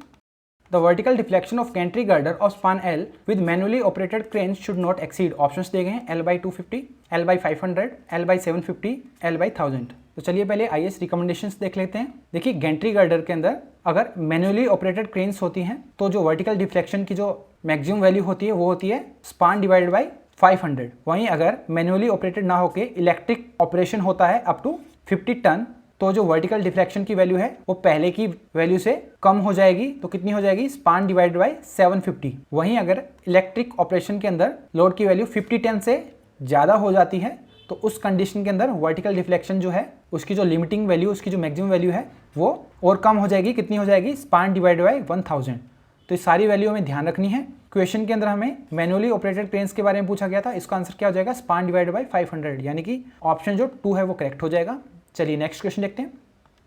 As per IS 800 2007 elastic modulus of steel is, हमें 4 ऑप्शंस दे रखे हैं। देखिए जो इलास्टिक मॉडुलस ऑफ स्टील होता है जिसको हम यंग मॉडुलस ES भी बोलते हैं, इसकी वैल्यू कितनी होती है स्टील के लिए 2 × 10⁻⁵ न्यूटन पर mm², यानी कि इस क्वेश्चन का आंसर क्या हो जाएगा ऑप्शन जो 2 है वो करेक्ट हो जाएगा। तो ये स्टील की सभी ग्रेड के लिए, चाहे वो Fe 250 हो, Fe 415 हो, Fe 500 हो, इन सभी के लिए इलास्टिक मॉडुलस की वैल्यू सेम होती है 2 × 10⁵ न्यूटन पर mm²। चलिए नेक्स्ट क्वेश्चन देखते हैं। The degree of indeterminacy of the frame figure is, options दिए गए 0, 1, 2 एंड 3। तो ये हमें फिगर दे रखा है। तो चलिए सबसे पहले हम स्टैटिक इनडिटर्मिनेंसी निकालने की कोशिश करते हैं। DS का फॉर्मूला क्या होता है for 2D frame 3m + RE - 3j। यहाँ पे मेंबर कितने दे रखे हैं 1, 2 एंड 3। एक्सटर्नल रिएक्शन कितनी हो जाएगी 3 + 3 + 3 9। अगर हम जॉइंट्स की बात करें तो कितने हैं 1, 2, 3 एंड 4। तो सारी वैल्यू यहाँ पे पुट कर देंगे। 3 × 3 मेंबर हैं, एक्सटर्नल रिएक्शन 3 + 3 + 3 9 -3 × j, जॉइंट कितने हैं 4 हैं। ये सारी वैल्यू पुट करके कैलकुलेट करेंगे तो हमारे पास स्टैटिक इनडिटर्मिनेंसी की वैल्यू कितनी आ जाएगी 6। और ऐसा कोई ऑप्शन हमें क्वेश्चन के अंदर नहीं दिया गया है। If the thickness of thinnest outside plate is 10 mm, then the maximum pitch of rivets in tension will be taken as. Options दिए गए 100 mm, 120 mm, 160 mm या फिर 200 mm. चलिए देखते हैं. देखिए मैक्सिमम पिच की अगर हम बात करें रिवेट्स के लिए, तो मेंबर अगर टेंशन के अंदर हो तो इसके लिए मैक्सिमम पिच होती है 16T और 200 mm. इन दोनों में से जो भी मिनिमम होगा वो क्या हो जाएगी, मैक्सिमम पिच हो जाएगी. वहीं अगर हम कंप्रेशन की बात करें 12T और 200 mm में से जो भी मिनिमम होगा वो रिवेट्स के लिए मैक्सिमम पिच हो जाएगी. यहाँ पे जो T है ये थिकनेस है थिनेस्ट प्लेट की. अभी क्वेश्चन के अंदर हमें मेंबर दे रखा है टेंशन के अंदर और थिकनेस हमें दे रखी है थिनेस्ट प्लेट की 10 mm. तो 16 इंटू T 160 mm और 200 mm में से मिनिमम क्या हो जाएगा 160 mm छोटा है, यानी कि इस क्वेश्चन का आंसर क्या हो जाएगा, ऑप्शन जो 3 है वो करेक्ट हो जाएगा. चलिए तो ये वैल्यूज हमें ध्यान रखनी है. देखिए अगर हमसे टैक रिवेट के लिए मैक्सिमम पिच की वैल्यू पूछी जाए तो उसके लिए क्या होती है 32T और 300 mm में से जो भी मिनिमम होगा वही मैक्सिमम पिच होगी फॉर टैक रिवेटिंग. और अगर हमसे मैक्सिमम की जगह मिनिमम पिच पूछी जाए तो उसकी वैल्यू होती है 2.5D, जहाँ पे D क्या होता है डाई ऑफ रिवेट. तो ये सारी बातें हमें ध्यान रखनी है. नेक्स्ट क्वेश्चन देखते हैं. The effective length of A fillet weld should not be less than. Options दिए गए हैं weld size 2 times the weld size, 3 times the weld size, 4 times the weld size. देखिए जो L इफेक्टिव होती है for fillet weld it should not less than 4S, जहाँ पे S क्या होता है वेल्ड साइज, यानी कि जो ऑप्शन जो 4 है वो करेक्ट हो जाएगा. Effective length of fillet weld should not be less than 4 times the weld size. चलिए नेक्स्ट क्वेश्चन देखते हैं. The thickness T of a single flat lacing should not be less than. Options दिए गए 1/30th length between inner end rivets, 1/40th length between inner end rivets, 1/50th length between inner end rivets, none of these. चलिए देखते हैं. देखिए अगर हम single lacing के लिए थिकनेस की बात करें तो it should not be less then L/40. यहाँ पे L क्या है length between inner end of rivets. वहीं अगर हम डबल लेसिंग की बात करें तो it should not be less then L/60. और अगर हमसे बैटन्स के बारे में पूछा जाए तो थिकनेस होती है फ्लैट की it should not be less then L/50. तो ये सारी जो चीज़ें हमें ध्यान रखनी है. हमसे सिंगल लेसिंग बार के लिए पूछा गया है तो इसके लिए आंसर क्या हो जाएगा L/40, यानी कि ऑप्शन जो 2 है वो करेक्ट हो जाएगा. नेक्स्ट क्वेश्चन देखते हैं. Indian railway board has specified impact factor CDA for single track broad gauge bridge for loaded length of span L in metres. हमें 4 ऑप्शंस दिए गए हैं. देखिए क्वेश्चन के अंदर इम्पैक्ट फैक्टर का फॉर्मूला पूछा गया है जो कि इंडियन रेलवे बोर्ड ने स्पेसिफाई कर रखा है for single track broad gauge bridge के लिए. कौन सा फॉर्मूला है, ऑप्शन जो A है वो करेक्ट हो जाएगा. तो ये जो फॉर्मूला है ये हमें ध्यान रखना है. ये किसके लिए है, single track broad gauge bridge के लिए, specified by Indian railway board. यहाँ पे I इम्पैक्ट फैक्टर है और जो L है ये लेंथ ऑफ द स्पान है एंड जो I की जो मैक्सिमम वैल्यू होती है वो कितनी है 1. चलिए नेक्स्ट क्वेश्चन देखते हैं. For rivets in tension with counter शंक heads the tensile value shall be. Options दिए गए हैं reduced by 25%, reduced by 33.33%, increase by 25% या फिर इंक्रीज बाय 33.33%. तो इस क्वेश्चन का आंसर क्या हो जाएगा, ऑप्शन जो 2 है वो करेक्ट हो जाएगा, रिड्यूस्ड बाय 33.33%. देखिए स्टील का जो कोड है IS 800/2007 उसके अंदर रिवेट्स इन टेंशन और जो रिवेट हैं उसके अंदर जो हेड हैं वो काउंटर शंक हैं, यानी कि इस तरह की रिवेट्स हैं. तो उनके जो लिए जो टेंसाइल वैल्यू जो है वो 33.33% रिड्यूस कर दी जाती है एज पर IS कोड. तो ये ओनली टेंसाइल वैल्यू को रिड्यूस किया जाता है, इसकी जो शेयर वैल्यूज हैं उसके अंदर कोई भी चेंजेस नहीं होते हैं. तो ये हमें ध्यान रखना है. चलिए नेक्स्ट क्वेश्चन देखते हैं. Economical depth of a plate girder correspond to. Options दिए गए हैं minimum weight, minimum depth, maximum weight, minimum thickness of web. देखिए जो इकोनॉमिकल डेप्थ होती है for plate girder it corresponds to minimum weight of the girder, यानी कि option जो A है वो करेक्ट हो जाएगा. तो ये हमें ध्यान रखना है. नेक्स्ट क्वेश्चन देखते हैं. A steel section is subjected to a combination of shear and bending actions. The applied shear force V and the shear capacity of the section is Vs. For such a section, high shear force as per IS 800/2007 is defined as. देखिए एक section है जिसके ऊपर stresses लग रहे हैं due to shear and bending. देखिए जो अप्लाइड शेयर की वैल्यू हमें दे रखी है V है और उस सेक्शन की जो शेयर कैपेसिटी है वो है Vs. तो जो IS कोड है IS 800/2007 स्टील का जो कोड है उसमें एक चीज मेंशन की गई है कि हाई शेयर फोर्स हम किसको बोलेंगे. देखिए जो Vs है वो शेयर कैपेसिटी है सेक्शन की, उसका अगर हम 60% निकालें, जो भी वैल्यू आएगी, अगर इससे जो हमने शेयर फोर्स अप्लाई किया है उसकी वैल्यू अगर 60% ऑफ VS इससे ज़्यादा हो जाती है, तो इस तरह के जो शेयर को हम बोलेंगे हाई शेयर फोर्स। तो इस क्वेश्चन का आंसर क्या हो जाएगा? ऑप्शन जो 2 है वो करेक्ट हो जाएगा। V is greater then 0.60 VS। तो इस कंडीशन में जो V होगा ये क्या होगा? हाई शेयर फोर्स होगा, और VS जो है शेयर कैपेसिटी है सेक्शन की। चलिए नेक्स्ट क्वेश्चन देखते हैं। The pin of a rocker bearing in a bridge is design for, options देखे हैं, bearing and share, bending and share, bearing and bending, bearing shear and bending. देखिए जब bridges का डिजाइन किया जाता है तो वहां पे रॉकर बियरिंग लगाए जाते हैं, और इन रॉकर बियरिंग के अंदर एक पिन होती है, जिस पिन के अबाउट ये एंगुलर मोशन हो सकता है। जो ये पिन होती है इसको डिजाइन किया जाता है for bearing, shear and bending. इन तीनों के लिए इस पिन को डिजाइन किया जाता है। तो इस क्वेश्चन का आंसर क्या हो जाएगा? ऑप्शन जो 4 है वो करेक्ट हो जाएगा। तो ये हमें ध्यान रखना है। चलिए नेक्स्ट क्वेश्चन देखते हैं। According to IS 456-2000 in the limit state method for design of beams, the limiting values of depth of neutral axis for steels with Fy is equal to 250, 415 and 500 megapascal are given by।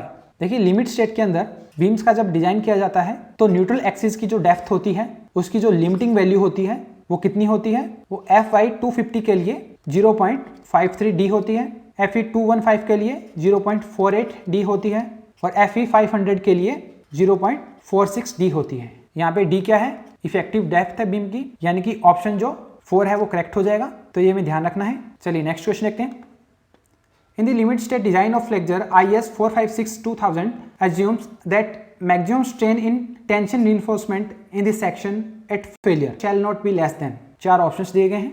देखिए जो IS 456-2000 code है वो है plane and reinforced concrete के लिए specification दे रखी है। देखिए लिमिट स्टेट डिजाइन मेथड के अंदर जब बीम्स को डिजाइन किया जाता है तो उसके अंदर एज्यूम किया जाता है कि जो मैक्सिमम स्ट्रेन होगा टेंशन रीइंफोर्समेंट के अंदर, उसकी जो वैल्यू है वो इससे कम नहीं होनी चाहिए at the time of failure. तो इस क्वेश्चन का आंसर क्या हो जाएगा? ऑप्शन जो 3 है वो करेक्ट हो जाएगा। Fy divide by 1.15 ES plus 0.002, और इसको हम लिख सकते हैं 0.87 Fy divide by ES plus 0.002। तो ये भी हमें ध्यान रखना है। चलिए नेक्स्ट क्वेश्चन देखते हैं। The diameter of longitudinal bars for column should not be less than, options दिए गए 8 mm, 10 mm, 12 mm या फिर 16 mm। देखिए कॉलम्स के अंदर जो लॉन्गिट्यूडनल बार्स प्रोवाइड की जाती हैं उनका जो डायमीटर होता है, मिनिमम डायमीटर की अगर हम बात करें तो वो प्रोवाइड करते हैं हम 12 mm। तो जो लॉन्गिट्यूडनल बार्स हैं उसका डायमीटर 12 mm से कम नहीं होना चाहिए। अगर हम मिनिमम नंबर ऑफ बार्स की अगर हम बात करें तो रेक्टेंगुलर कॉलम के लिए जो मिनिमम नंबर ऑफ बार हैं वो 4 बार्स प्रोवाइड की जाती हैं। वहीं अगर हम सर्कुलर कॉलम की बात करें तो उसके अंदर मिनिमम नंबर्स ऑफ बार्स की अगर हम बात करें तो 6 होती हैं। तो ये भी हमें ध्यान रखना है। चलिए नेक्स्ट क्वेश्चन देखते हैं। The basic span to effective depth ratio of a simply supported slab spanning in one direction is, options दिए गए 40, 25, 20 या फिर 30। चलिए देखते हैं। देखिए अगर हम डिफरेंट टाइप्स ऑफ बीम्स की अगर हम बात करें स्पान अप टू 10 मीटर, तो उनमें स्पान टू इफेक्टिव डेप्थ की अगर हम रेशियो की बात करें तो कैंटिलीवर के लिए होता है 7, सिंपली सपोर्टेड बीम के लिए होता है 20 और कंटिन्यूस बीम्स के लिए होता है 26। क्वेश्चन के अंदर हमसे सिंपली सपोर्टेड बीम के लिए पूछा गया है, तो इसका आंसर क्या हो जाएगा? यानी कि ऑप्शन जो 2 है वो करेक्ट हो जाएगा 20। तो ये सारी वैल्यूज हमें ध्यान रखनी है। चलिए नेक्स्ट क्वेश्चन देखते हैं। The minimum reinforcement using mild steel in slab should not be less than, options दिए गए हैं 0.10%, 0.15%, 0.12% या फिर 0.20%। देखिए स्लैब के अंदर अगर हम माइल्ड स्टील को अगर हम यूज करते हैं तो कितना हमें मिनिमम रीइंफोर्समेंट प्रोवाइड करना पड़ेगा वो हमें बताना है। तो इस क्वेश्चन का आंसर क्या हो जाएगा? ऑप्शन जो 3 है वो करेक्ट हो जाएगा 0.15%। देखिए माइल्ड स्टील के बारे में पूछा गया है तो इसका आंसर क्या है? 0.15%। वहीं अगर हमसे HYST बार्स के लिए पूछा जाए कि अगर हम स्लैब के अंदर HYST बार्स अगर हम प्रोवाइड कर रहे हैं तो उस कंडीशन के अंदर मिनिमम रीइंफोर्समेंट की वैल्यू कितनी होगी, तो उस कंडीशन में हो जाएगा 0.12%। तो ये भी हमें ध्यान रखना है। चलिए नेक्स्ट क्वेश्चन देखते हैं। For a pre-tension rectangular plank of length L, the uplift at the center on release of wires from anchorage due to pre-tensioning only will be। वहीं 4 ऑप्शंस दे रखे हैं। चलिए डायग्राम की मदद से पहले समझते हैं। देखिए मान लीजिए कि इस तरह से मैं एक प्री-टेंशनिंग मेंबर दे रखा है जिसके अंदर यहाँ पे क्या हो जाएगा, न्यूट्रल एक्सिस हो जाएगी और यहाँ पर ई इसेंट्रिसिटी पे हमने टेंडन प्रोवाइड कर रखा है। देखिए जैसे ही प्री-टेंशनिंग प्रोसेस के अंदर हमने वायर्स को कट करेंगे तो यहाँ पे दोनों साइड के अंदर पी फोर्स लगेगा। ये फोर्स ई इसेंट्रिसिटी पे होने के कारण यहाँ पे एक इस तरह से बेंडिंग मोमेंट अकर होगा जिसकी वैल्यू क्या हो जाएगी, m is equal to P into eccentricity E. तो इस मोमेंट की वजह से क्या हो जाएगा, इस बीम के अंदर इस तरह से अपलिफ्टमेंट हो जाएगा। इस तरह से m मोमेंट की वजह से सेंटर पे मान लिया कि इसका अपलिफ्टमेंट हो रहा है डेल। तो इस बीम के ऊपर क्या आ रहा है, कांस्टेंट मोमेंट आ रहा है। अगर इसका हम BMD बनाएंगे तो वो कुछ इस तरह से बनेगा। अभी क्वेश्चन के अंदर हमें ये डेल्टा के बारे में पूछा गया था कि सेंटर के ऊपर कितना अपलिफ्टमेंट होता है। तो इसके लिए हम क्या करेंगे, अगर हम एरिया मोमेंट मेथड से इस डेल्टा को निकालने की कोशिश करें तो क्या होगा, तो हम क्या करेंगे, ये सेंटर और इस एंड के अंदर एरिया मोमेंट मेथड से डेल्टा निकालने की कोशिश करेंगे। तो उसके अंदर क्या होता है, डेल्टा इज इक्वल टू क्या हो जाएगा, m अपॉन EI डायग्राम। देखिए ये BMD हमने बनाया था, इसको अगर हम EI से डिवाइड कर दें तो m अपॉन EI डायग्राम भी कुछ इसी तरह से बनेगा क्योंकि EI जो है वो कांस्टेंट है। तो m अपॉन EI डायग्राम का अगर हम एरिया की कैलकुलेट करें, क्योंकि हमें सेंटर तक ओनली एरिया को कैलकुलेट करना है, क्योंकि इस पॉइंट से इस पॉइंट के बीच में अपलिफ्टमेंट जो हो रहा है डेल्टा वो सेंटर पे हो रहा है। अगर हम ये पॉइंट और ये दोनों एंड पॉइंट को कंसीडर करेंगे तो इन दोनों के बीच में डिफरेंशियल अपलिफ्टमेंट की अगर हम बात करें तो वो 0 होगा और हमें निकालनी है वैल्यू डेल्टा की, इसलिए हम ये सेंटर वाला पॉइंट अज्यूम कर रहे हैं। तो m अपॉन EI डायग्राम का एरिया भी हमें इतना ही लेना पड़ेगा। m अपॉन EI डायग्राम का एरिया कितना हो जाएगा, m अपॉन EI इंटू ये टोटल लेंथ L थी और ये लेंथ कितनी हो जाएगी, L/2 into L/2 multiplied by इस एरिया का सेंटर कहाँ पे आएगा, यहाँ पे कुछ आएगा। इसकी डिस्टेंस कितनी होगी, इस एंड से L/2 का हाफ हो जाएगी यानी कि L/4। तो इसको हम सोल्व करेंगे तो क्या आ जाएगा, ml² डिवाइडेड बाय ATI। अभी हमने देखा था कि जो m था वो क्या था, P.E। तो m की जगह हम क्या लिख देंगे, P.E into L² divide by ATI। तो जो सेंटर पे अपलिफ्टमेंट होगा ड्यू टू ई सेंट्रिसिटी उसकी वैल्यू क्या आ जाएगी, P.E.L² डिवाइड बाय ATI। तो ये फॉर्मूला में ध्यान रखना है या डायरेक्टली आप कैलकुलेट भी कर सकते हैं। चलिए दोबारा से क्वेश्चन देखते हैं। तो ऑप्शन जो 1 हमें दे रखा है वो करेक्ट हो जाएगा, P.L² डिवाइड बाय 8EI। ये क्या हो जाएगी, सेंटर पे अपलिफ्ट की वैल्यू हो जाएगी। तो इसको आप डायरेक्टली याद भी रख सकते हैं और कैलकुलेट भी कर सकते हैं। चलिए नेक्स्ट क्वेश्चन देखते हैं। A beam carved in a plan is designed for, options दिए हैं, bending moment and shear, bending moment and torsion, shear and torsion, bending moment, shear and torsion. देखिए जो कार्व्ड बीम होता है उसको bending moment, shear and torsion इन तीनों के लिए डिजाइन किया जाता है। तो इस क्वेश्चन का आंसर क्या हो जाएगा, ऑप्शन जो 4 है वो करेक्ट हो जाएगा। तो ये आपको ध्यान रखना है। नेक्स्ट क्वेश्चन देखते हैं। In prestressed member it is advisable to use, options दिए गए, high strength concrete only, high strength concrete and high tensile steel, low strength concrete but high tensile steel, high strength concrete but low tensile steel. देखिए जो pre stressed member होते हैं उसके अंदर हम high strength concrete को use करते हैं as well as high tensile steel को भी यूज करते हैं। तो इस क्वेश्चन का आंसर क्या हो जाएगा, ऑप्शन जो 2 है वो करेक्ट हो जाएगा। चलिए नेक्स्ट क्वेश्चन देखते हैं।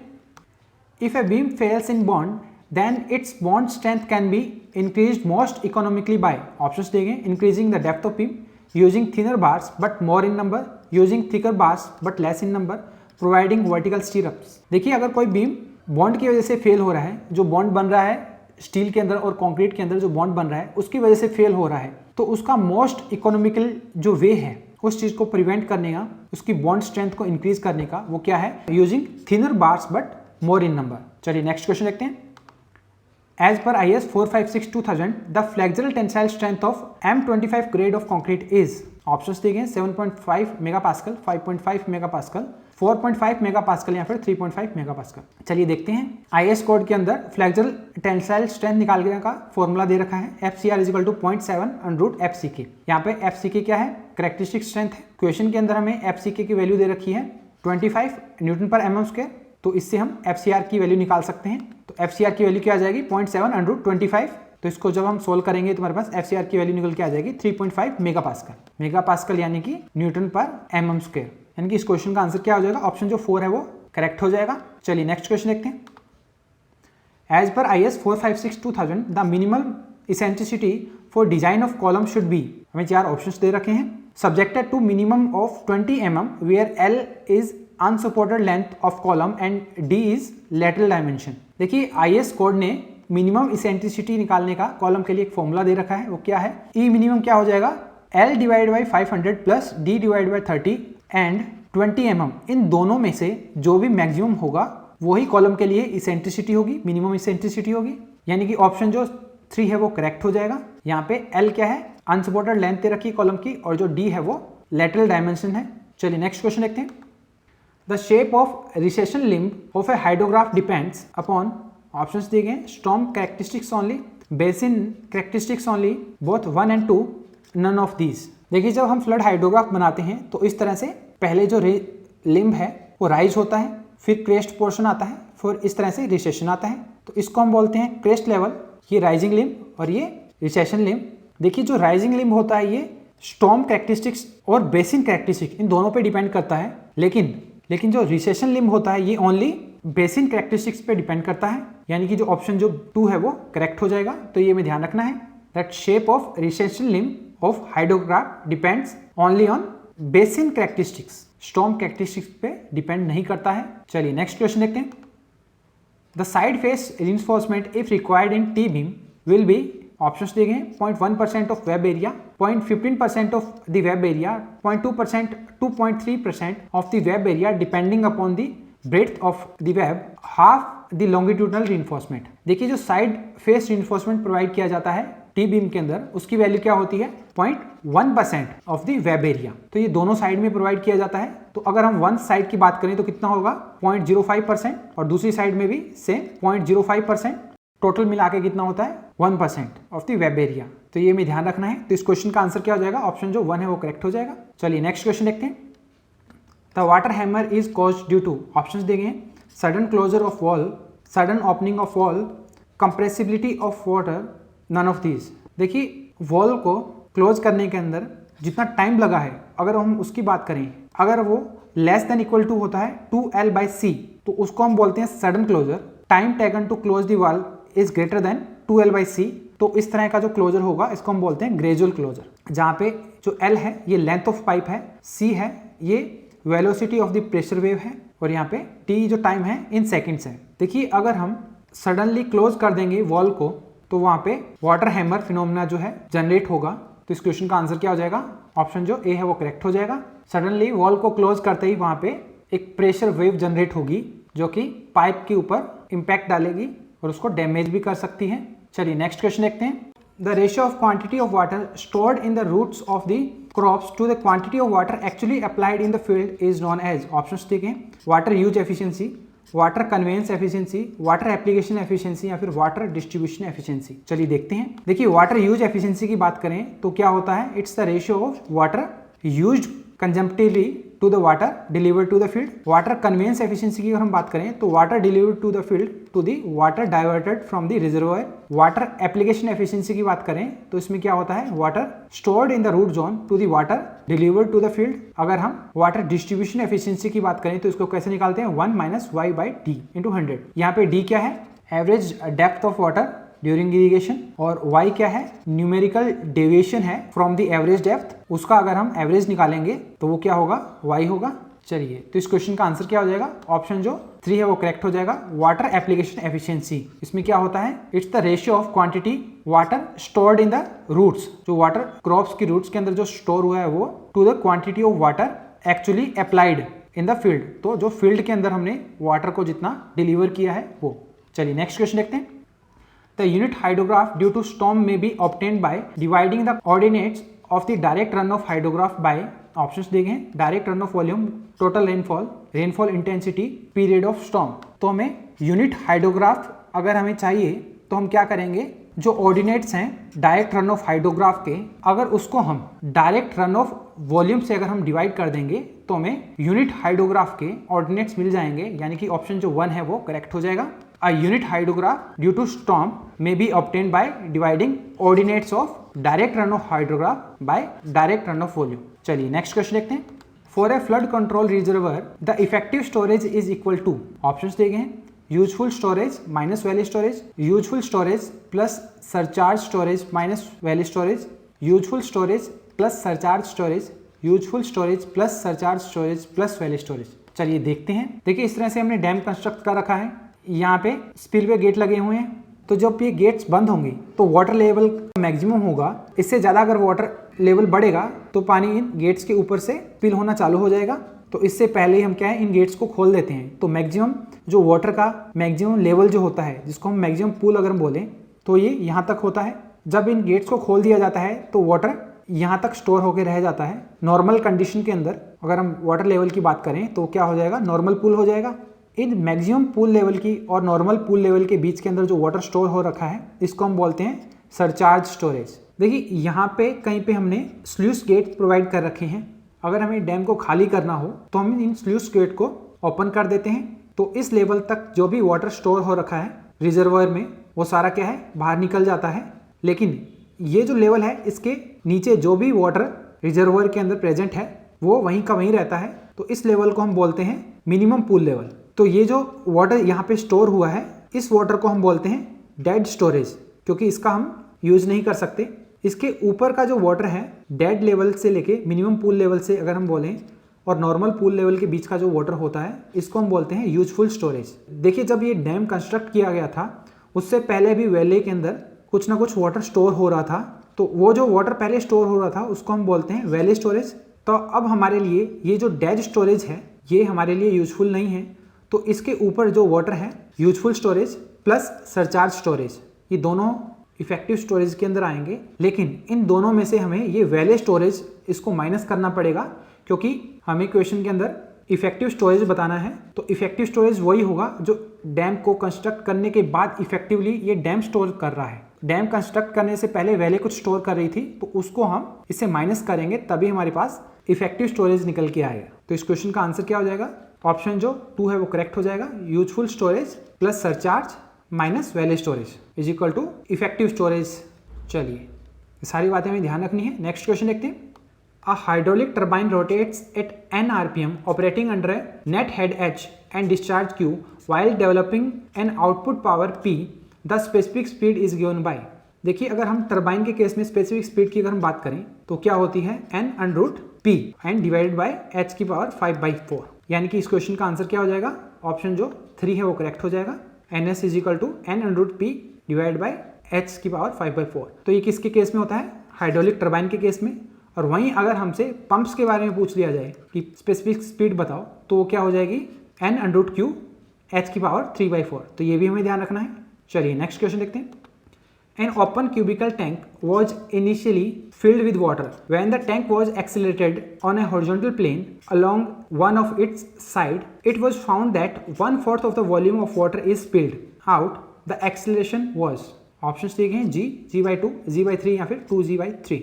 चलिए डायग्राम की मदद से समझते हैं। देखिए इस तरह से एक टैंक था, इनिशियली ये पूरा फिल था यहाँ तक पूरा, लेकिन इसको इस डायरेक्शन के अंदर a एक्सेलरेशन से हमने इसको मूव किया। तो क्या होगा, ये पोर्शन वाला जो वाटर है ये यहाँ से स्पिल हो जाएगा और ये जो सरफेस है इस तरह से सरफेस बन जाएगी। चलिए तो अभी हमें तो इस एक्सेलरेशन की हमें वैल्यू बतानी है इन टर्म्स ऑफ g। तो हमें क्वेश्चन के अंदर बताया गया है कि 1/4 जो वाटर का वॉल्यूम है वो स्पिल हो रहा है, यानी कि इसके अंदर कितना वाटर बच रहा है, 3/4। तो इतना जो वॉल्यूम है वाटर का वो बच रहा है। तो हम क्या करेंगे, हमने क्यूबिकल टैंक दे रखा है, अगर उसकी हाइट h होगी तो उसकी बाकी डायमेंशंस भी h ही होंगी। यहाँ तक h/2 हो जाएगा, ऊपर का पार्ट h/2 हो जाएगा। ये 1/4 जो है स्पिल हो गया है। तो अगर हमें tan थीटा की अगर हमें वैल्यू निकालनी हो तो क्या हो जाएगी, tan theta is equal to a/g। ये कहाँ से आया, देखिए mg फोर्स लग रहा है। अगर a एक्सेलरेशन से आगे की तरफ ये मूव कर रहा है तो यहाँ पे पीछे की तरफ m में फोर्स लगेगा। इन दोनों का रिजल्टेंट अगर हम निकालें तो इस तरह से कहीं पे रिजल्टेंट आएगा और वो थीटा एंगल बनाएगा। अगर हम tan थीटा निकालेंगे तो क्या हो जाएगा, m a divide by mg, m से m कट जाएगा तो tan थीटा क्या आ जाएगा, a/g। तो ये tan थीटा किसके इक्वल हो जाएगा, h/2 डिवाइड बाय h। यहाँ पे h/2 डिवाइड बाय ये वाली साइड h। इसको जब हम सोल्व करेंगे तो हमारे पास a की वैल्यू क्या निकल के आ जाएगी, g/2। यानी कि इस क्वेश्चन का आंसर क्या हो जाएगा, ऑप्शन जो 2 है वो करेक्ट हो जाएगा। चलिए नेक्स्ट क्वेश्चन देखते हैं। The discharge over at triangular notch having angle 2 theta is, 4 options दिए गए हैं। तो हमें ट्रायंगुलर नॉच के लिए डिस्चार्ज का फॉर्मूला बताना है जिसके अंदर एंगल हमें 2 थीटा दिया गया है। चलिए देखते हैं। देखिए ट्रायंगुलर नॉच के लिए जो डिस्चार्ज निकालने का फॉर्मूला वो होता है 8/15 CD tan θ/2 √2g h की पावर 5/2। और वहीं अगर हमसे रेक्टेंगुलर नॉच के लिए पूछा जाए तो उसके लिए होता है 2/3 CD L √2g h की पावर 3/2। देखिए यहाँ पे जो थीटा है ये होता है वी नोज के अंदर ये वाला एंगल, लेकिन क्वेश्चन के अंदर हमें जो एंगल है थीटा ना देके हमें 2 थीटा दिया गया है, तो हम यहाँ पे थीटा की जगह क्या लिख देंगे 2 थीटा। 2 से 2 हमारा कट हो जाएगा, तो हमारा आंसर क्या आ जाएगा इस क्वेश्चन का, ऑप्शन जो 2 है वो करेक्ट हो जाएगा। 8/15 CD tan theta under 2g h⁵ देखिए ये फॉर्मूले तब आए हैं जब हमने वेलोसिटी ऑफ अप्रोच को 0 माना है। अगर हमें क्वेश्चन के अंदर वेलोसिटी ऑफ अप्रोचर दे रखी हो तो उसकी वजह से एक हेड डेवलप होगा। अभी इस हेड को भी हमें इस फॉर्मूले के अंदर इंक्लूड करना है, तो हम क्या करेंगे, यहाँ पे h⁵2 की जगह हम क्या लिखेंगे, h plus ha⁵2 minus ha⁵2। Same यहाँ पे भी h की जगह हम इसको मॉडिफाई करके लिख देंगे h plus ha⁵3/2 minus ha⁵3/2। चलिए, तो ये सारी बातें हमें ध्यान रखनी है। चलिए नेक्स्ट क्वेश्चन देखते हैं। An open circular cylindrical tank is filled with a liquid to its top level. It is rotated above its vertical axis at such a speed that half of the liquid spills out. Then the pressure at the point of intersection of the axis and the bottom is, options देखिए, 1/4 the value when the cylinder was full, 1/2 of the value when cylinder was full, same as before rotation, equal to the atmospheric pressure. देखिए इस तरह से पहले एक cylinder पानी से full था, इसको हमने क्या किया, ये वर्टिकल एक्सिस जो सेंटर में है इसके अबाउट इसको रोटेट कर दिया। रोटेट करने पे क्या हुआ कि इसका जो हाफ वाटर है वो स्पिल आउट हो गया। तो ये वाटर जब स्पिल आउट हो जाएगा, अगर इसका आधा पानी स्पिल आउट हो जाएगा बाहर, तो क्या होगा कि जो वाटर है यहाँ पे इसके बॉटम को यहाँ पे टच करेगा। इसका मतलब जो वाटर है ये वाला वॉल्यूम ये इस वाले वाटर के वॉल्यूम के इक्वल हो जाएगा। तो अगर यहाँ पे अगर हम हेड की बात करेंगे, वाटर के हेड की बात करेंगे, तो वो क्या हो जाएगा, 0 हो जाएगा। यानी कि जो प्रेशर है वो किसके इक्वल हो जाएगा, एटमॉस्फेरिक प्रेशर के इक्वल हो जाएगा। यानी कि इस क्वेश्चन का आंसर क्या हो जाएगा, ऑप्शन जो 4 है वो करेक्ट हो जाएगा। जो प्रेशर है at the point of intersection of the axis and the bottom, तो ये बॉटम है और ये एक्सिस है, इसका जो पॉइंट ये है, यहाँ पे प्रेशर जो है वो एटमॉस्फेरिक प्रेशर के इक्वल हो जाएगा। चलिए, तो हमें इस कंडीशन के बारे में ध्यान रखना है, जब आधा पानी बाहर स्पिल आउट हो जाए तो जो वाटर की जो सरफेस है ये वाली, ये बॉटम को टच करेगी। चलिए नेक्स्ट क्वेश्चन देखते हैं। Eutrophication of water bodies occurs due to excess washing of following fertiliser chemicals into water bodies along with run off water. Options दिए गए, nitrogen and phosphorus, nitrogen and potassium, phosphorus and potassium, calcium and potassium. देखिए जो eutrophication होता है water bodies के अंदर, उनका main reason है फॉस्फोरस एंड नाइट्रोजन, यानी कि ऑप्शन जो ए है वो करेक्ट हो जाएगा। नाइट्रोजन एंड फॉस्फोरस की वजह से यूट्रोफिकेशन होता है वाटर बॉडीज का। अगर ये वाटर बॉडीज के अंदर मिल जाएंगे तो वहाँ पे एल्गी की एक्सेस ग्रोथ हो जाएगी, और अगर हम प्रोडक्टिविटी की टर्म्स में बात करें तो वो भी लेक की इंक्रीज हो जाएगी। चलिए, तो ये हमें ध्यान रखना है। नेक्स्ट क्वेश्चन देखते हैं। Choose the false statement. False statement हमें बताना है। पहला स्टेटमेंट क्या बोलता है, critical flow prevails when the Froude's number has a unit value. जो फ्रॉड्स नंबर है इसकी वैल्यू अगर 1 हो जाती है तो इस तरह का फ्लो क्या हो जाएगा, क्रिटिकल फ्लो हो जाएगा। तो ये स्टेटमेंट क्या है, बिल्कुल करेक्ट है। The depth of water at which the specific energy is maximum is called as critical depth. तो ऐसी वाटर की डेप्थ जहाँ पे स्पेसिफिक एनर्जी क्या हो, मैक्सिमम हो, उसको हम क्रिटिकल डेप्थ बोलते हैं। तो ये जो सेकंड स्टेटमेंट है ये गलत है। देखिए जो क्रिटिकल डेप्थ जो होती है वहाँ पे स्पेसिफिक एनर्जी जो होती है उसकी वैल्यू मिनिमम होती है। Condition for maximum discharge and minimum specific energy are identical. तो मैक्सिमम डिस्चार्ज की जो कंडीशन है और जो मिनिमम स्पेसिफिक एनर्जी की कंडीशन है ये दोनों आइडेंटिकल है। तो ये स्टेटमेंट बिल्कुल करेक्ट है। मिनिमम स्पेसिफिक एनर्जी के लिए जो डिस्चार्ज होता है वो मैक्सिमम होता है, या मैक्सिमम डिस्चार्ज के लिए एक पर्टिकुलर सेक्शन के लिए जो स्पेसिफिक एनर्जी की वैल्यू है वो मिनिमम होती है। For every value of specific energy other than minimum there are 2 possible depths of flow. Minimum specific energy के लिए हमने जो डेप्थ जो निकाली थी वो क्या है, क्रिटिकल डेप्थ। अगर इस स्पेसिफिक एनर्जी के अलावा और कोई भी अगर हम स्पेसिफिक एनर्जी की बात करें तो उसके लिए हमें 2 डेप्थ मिलती हैं। इन डेप्थ्स को हम क्या बोलते हैं, अल्टरनेट डेप्थ्स बोलते हैं। तो ये स्टेटमेंट भी करेक्ट है। फर्स्ट स्टेटमेंट भी करेक्ट था, ओनली स्टेटमेंट 2 है जो गलत है। चलिए, तो इस क्वेश्चन का आंसर क्या हो जाएगा, ऑप्शन जो 2 है वो करेक्ट हो जाएगा। ऑप्शन जो 2 है वो फॉल्स स्टेटमेंट है। नेक्स्ट क्वेश्चन देखते हैं।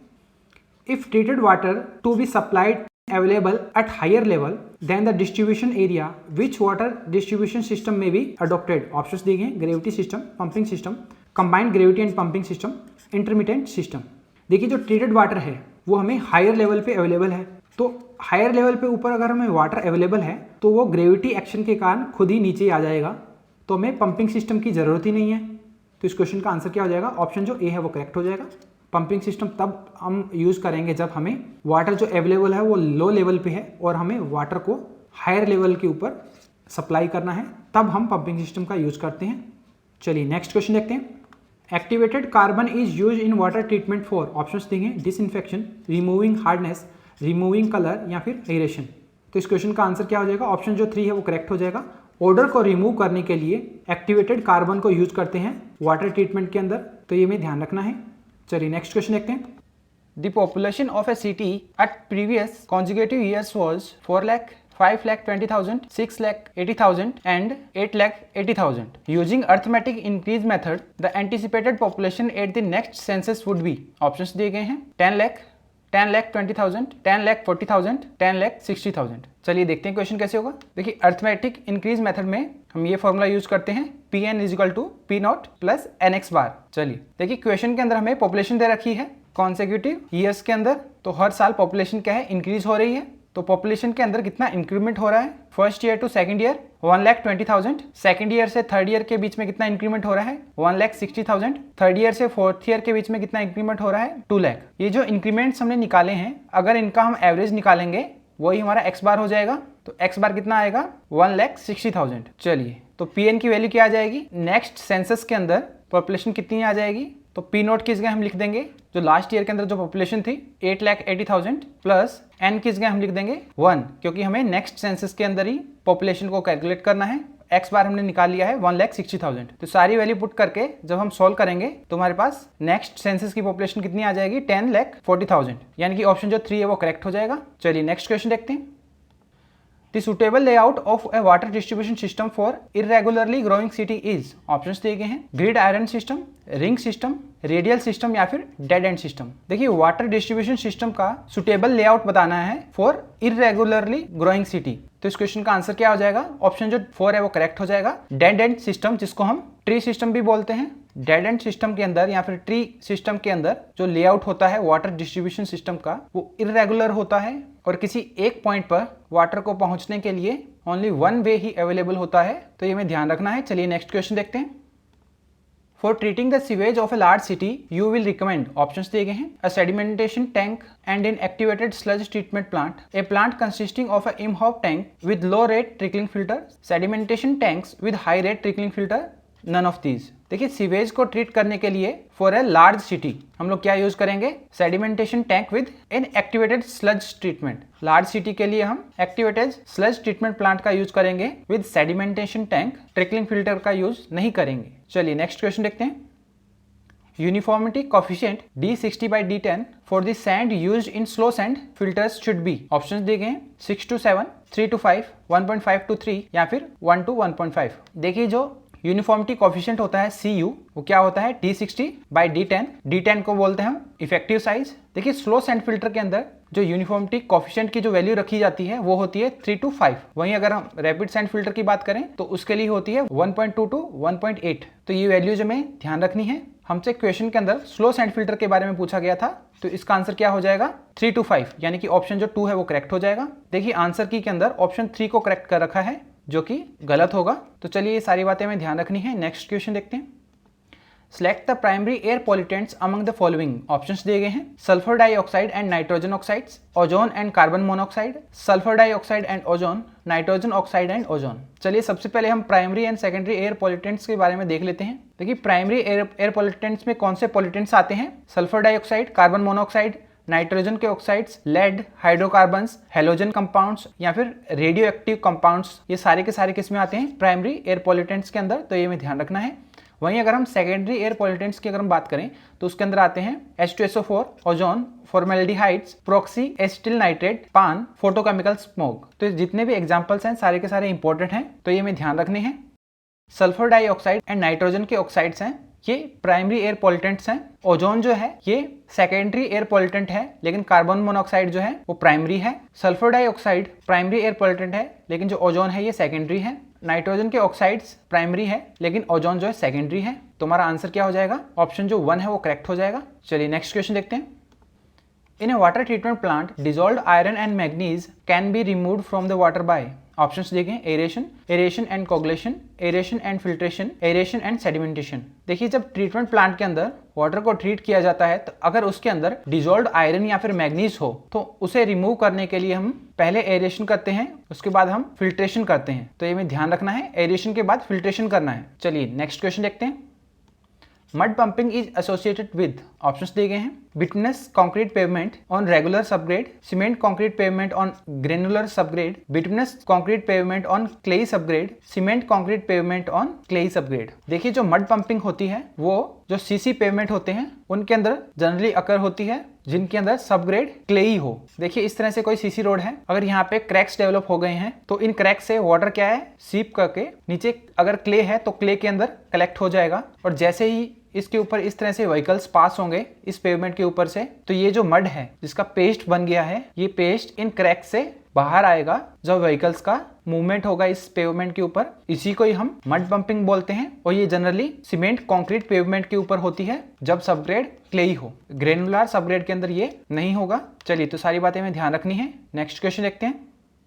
Orthotolidine test is use for determination of, options दिए गए, dissolved oxygen, residual chlorine, biochemical oxygen demand, dose of coagulant. देखिए जो ऑर्थोटोलेडिन टेस्ट होता है ये किया जाता है टू डिटरमाइन रेजिडुअल क्लोरीन, यानी कि ऑप्शन जो 2 है वो करेक्ट हो जाएगा। रेजिडुअल क्लोरीन को डिटरमाइन करने के लिए हम ऑर्थोटोलेडिन टेस्ट करते हैं। चलिए नेक्स्ट क्वेश्चन देखते हैं। The super elevation needed on a horizontal circular curve of 120 meter radius for full design speed of 16 kmph with 0.15 as coefficient of friction is। Question के अंदर हमें सुपर एलिवेशन के बारे में पूछा गया है। सर्कुलर कर्व की रेडियस हमें दे रखी है 120 मीटर, डिजाइन स्पीड हमें दे रखी है 60 kilometre per our, coefficient of friction f की वैल्यू दे रखी है 0.15। तो चलिए देखते हैं क्वेश्चन कैसे होगा। तो सुपर एलिवेशन के लिए हम ये फॉर्मूला यूज करते हैं जहाँ पे E super elevation, f coefficient of friction, v design speed होगी किलोमीटर पर आवर के अंदर एंड आर रेडियस। तो चलिए सारी वैल्यूज पुट करते हैं। फ्रिक्शन 1.15, डिजाइन वेलोसिटी 60 kmph और रेडियस 120 मीटर। तो जब इसको हम सॉल्व करेंगे तो सुपर एलिवेशन ई की वैल्यू कितनी निकल के आ जाएगी 0.086। तो इसको परसेंटेज में कन्वर्ट करने के लिए हम 100 से मल्टीप्लाई कर देंगे तो कितना आ जाएगा 8.6%, यानी कि ऑप्शन जो 2 है वो करेक्ट हो जाएगा। चलिए नेक्स्ट क्वेश्चन देखते हैं। The width of carriageway for 2 lane with raised curb standardized by Indian Road Congress is given by, options दिए गए हैं 7.5 मीटर, 7 मीटर, 5.5 मीटर या फिर 6 मीटर। चलिए सबसे पहले हम देख लेते हैं कि IRC ने कैरिजवे की विड्थ के लिए क्या स्टैंडर्ड वैल्यूज दी गई हैं। देखिए अगर हम सिंगल लेन की बात करें तो उसके लिए कैरिजवे की विड्थ कितनी होगी 3.75 मीटर। 2 लेन रोड के लिए जिसके अंदर हमने कर्व्स प्रोवाइड नहीं किए हैं तो उसके लिए कैरिजवे की विड्थ होगी 7 मीटर। अगर हमने दोनों साइड कर्व्स प्रोवाइड कर दिए हैं 2 लेन के अंदर तो इसकी जो विड्थ है वो थोड़ी बढ़ जाएगी, तो कितनी हो जाएगी 7.5 मीटर। तो ये में ध्यान रखना है। वहीं इंटरमीडिएट कैरिजवे के लिए कैरिजवे की विड्थ होगी 5.5 मीटर। चलिए अगर मल्टी लेन है उसके लिए अगर हमें कैरिजवे की विड्थ निकालनी हो तो उसके लिए हम याद रखेंगे 3.5 मीटर पर लेन। तो जितनी भी लेन्स होगी उसको हम 3.5 मीटर से मल्टीप्लाई कर देंगे तो उसके लिए हम कैरिजवे की विड्थ को कैलकुलेट कर सकते हैं। तो ये सारी स्टैंडर्ड वैल्यू हमें पता होनी चाहिए। इस क्वेश्चन के अंदर हमें 2 लेन के लिए पूछा गया था विद रेज्ड कर्व्स, तो इस क्वेश्चन का आंसर क्या हो जाएगा 7.5, यानी कि ऑप्शन जो 1 है वो करेक्ट हो जाएगा। चलिए नेक्स्ट क्वेश्चन देखते हैं। The modulus of subgrade reaction is obtained from load deformation curve corresponding to the settlement of, options दिए गए हैं 0.125 सेंटीमीटर, 0.25 सेंटीमीटर, 0.375 सेंटीमीटर या फिर 0.5 सेंटीमीटर। देखिए जब हम मॉडुलस ऑफ सबग्रेड रिएक्शन अगर उसकी वैल्यू को अगर हमें निकालना हो तो उसके करस्पॉन्डिंग सेटलमेंट की वैल्यू कितनी होती है। देखिए मॉडुलस ऑफ सबग्रेड रिएक्शन क्या होता है K, ये होता है P/डेल्टा। यहाँ पे जो डेल्टा है ये है सेटलमेंट, इसको जनरली लिया जाता है 0.125 सेंटीमीटर, या फिर हम इसको लिख सकते हैं 1.25 mm। तो इसी के बारे में हमसे क्वेश्चन में पूछा गया है कि जब हम मॉडुलस ऑफ सबग्रेड रिएक्शन निकालते हैं तो उसके लिए करस्पॉन्डिंग डेल्टा की वैल्यू हम कितनी लेते हैं। तो इस क्वेश्चन का आंसर क्या हो जाएगा, ऑप्शन जो 1 है वो करेक्ट हो जाएगा। तो ये में ध्यान रखना है। चलिए नेक्स्ट क्वेश्चन देखते हैं। The road roughness is measured by, options दिए गए हैं bump indicator, overlay vehicle, motor grader या फिर फोर्कलिफ्ट ट्रक। देखिए जो रोड की रफनेस मेजर की जाती है वो की जाती है बाय बम्प इंडिकेटर, यानी कि ऑप्शन जो 1 है वो करेक्ट हो जाएगा। देखिए बम्प इंडिकेटर क्या करता है कि रोड के अंदर जो क्यूमुलेटिव अप्स एंड डाउन्स हैं, क्यूमुलेटिव अनइवननेस है, उसको मेजर करता है एंड उसी के रेस्पेक्ट में हम बता सकते हैं कि रोड की रफनेस क्या है रोड की कंडीशन क्या है। देखिए अगर अनइवननेस इंडेक्स की वैल्यू लेस देन 150 सेंटीमीटर पर किलोमीटर आती है तो इस तरह की पेवमेंट को हम बोलते हैं गुड पेवमेंट। अगर वो 150 से 250 के बीच में आती है तो इसको हम बोलते हैं सेटिस्फैक्ट्री पेवमेंट। और अगर ये ग्रेटर देन 320 सेंटीमीटर पर किलोमीटर आती है इसकी वैल्यू तो इस तरह का पेवमेंट होता है uncomfortable even for 55 kilometre per our speed. तो ये वैल्यूज भी हमें ध्यान रखनी है। अनइवननेस इंडेक्स को हम मेजर करते हैं पर किलोमीटर के हिसाब से, तो जो हमने क्यूमुलेटिव निकाला है उसको पर यूनिट लेंथ के रेस्पेक्ट में हम रिप्रेजेंट करते हैं, तो ये भी हमें ध्यान रखना है। चलिए नेक्स्ट क्वेश्चन देखते हैं। The most convenient method of parking is, options दिए गए हैं 30 degree parking, 45 degree parking, 90 degree parking या फिर पैरेलल पार्किंग। चलिए कुछ एक पार्किंग के डायग्राम्स दिखा रखे हैं। ये है 90 degree parking, 60 degree parking, 45 degree angle parking, 30 degree parking and parallel parking. देखिए अगर हमारे पास रोड की विड्थ ज़्यादा हो और अगर हम 90 डिग्री एंगल पार्किंग अगर हम यूज करते हैं तो हम मैक्सिमम नंबर ऑफ व्हीकल्स को पार्क कर सकते हैं। वहीं अगर रोड की विड्थ हमारे पास कम हो तो हम 90 डिग्री एंगल पार्किंग यूज नहीं कर सकते और पैरेलल पार्किंग के अंदर जो है minimum number of vehicles park किए जा सकते हैं, तो ये हमें ध्यान रखना है। वहीं अगर हमसे पूछा जाए कि बेस्ट पार्किंग कौन सी होती है तो वो होती है 45 डिग्री एंगल पार्किंग, जिसके अंदर ड्राइवर कन्वीनियंटली व्हीकल्स को पार्क कर सकता है, तो ये भी हमें ध्यान रखना है। लेकिन क्वेश्चन के अंदर हमसे पूछा गया कि मोस्ट इनकन्वीनियंट मेथड कौन सा होता है पार्किंग का, तो वो होता है पैरेलल पार्किंग। तो इस क्वेश्चन का आंसर क्या हो जाएगा, ऑप्शन जो 4 है वो करेक्ट हो जाएगा, तो ये हमें ध्यान रखना है। चलिए नेक्स्ट क्वेश्चन देखते हैं। The design of horizontal and vertical alignments super elevation is worst affected by, options दिए गए length of vehicle, width of vehicle, speed of vehicle या फिर height of vehicle। तो इस क्वेश्चन का आंसर क्या हो जाएगा, ऑप्शन जो 3 है वो करेक्ट हो जाएगा, speed of the vehicle.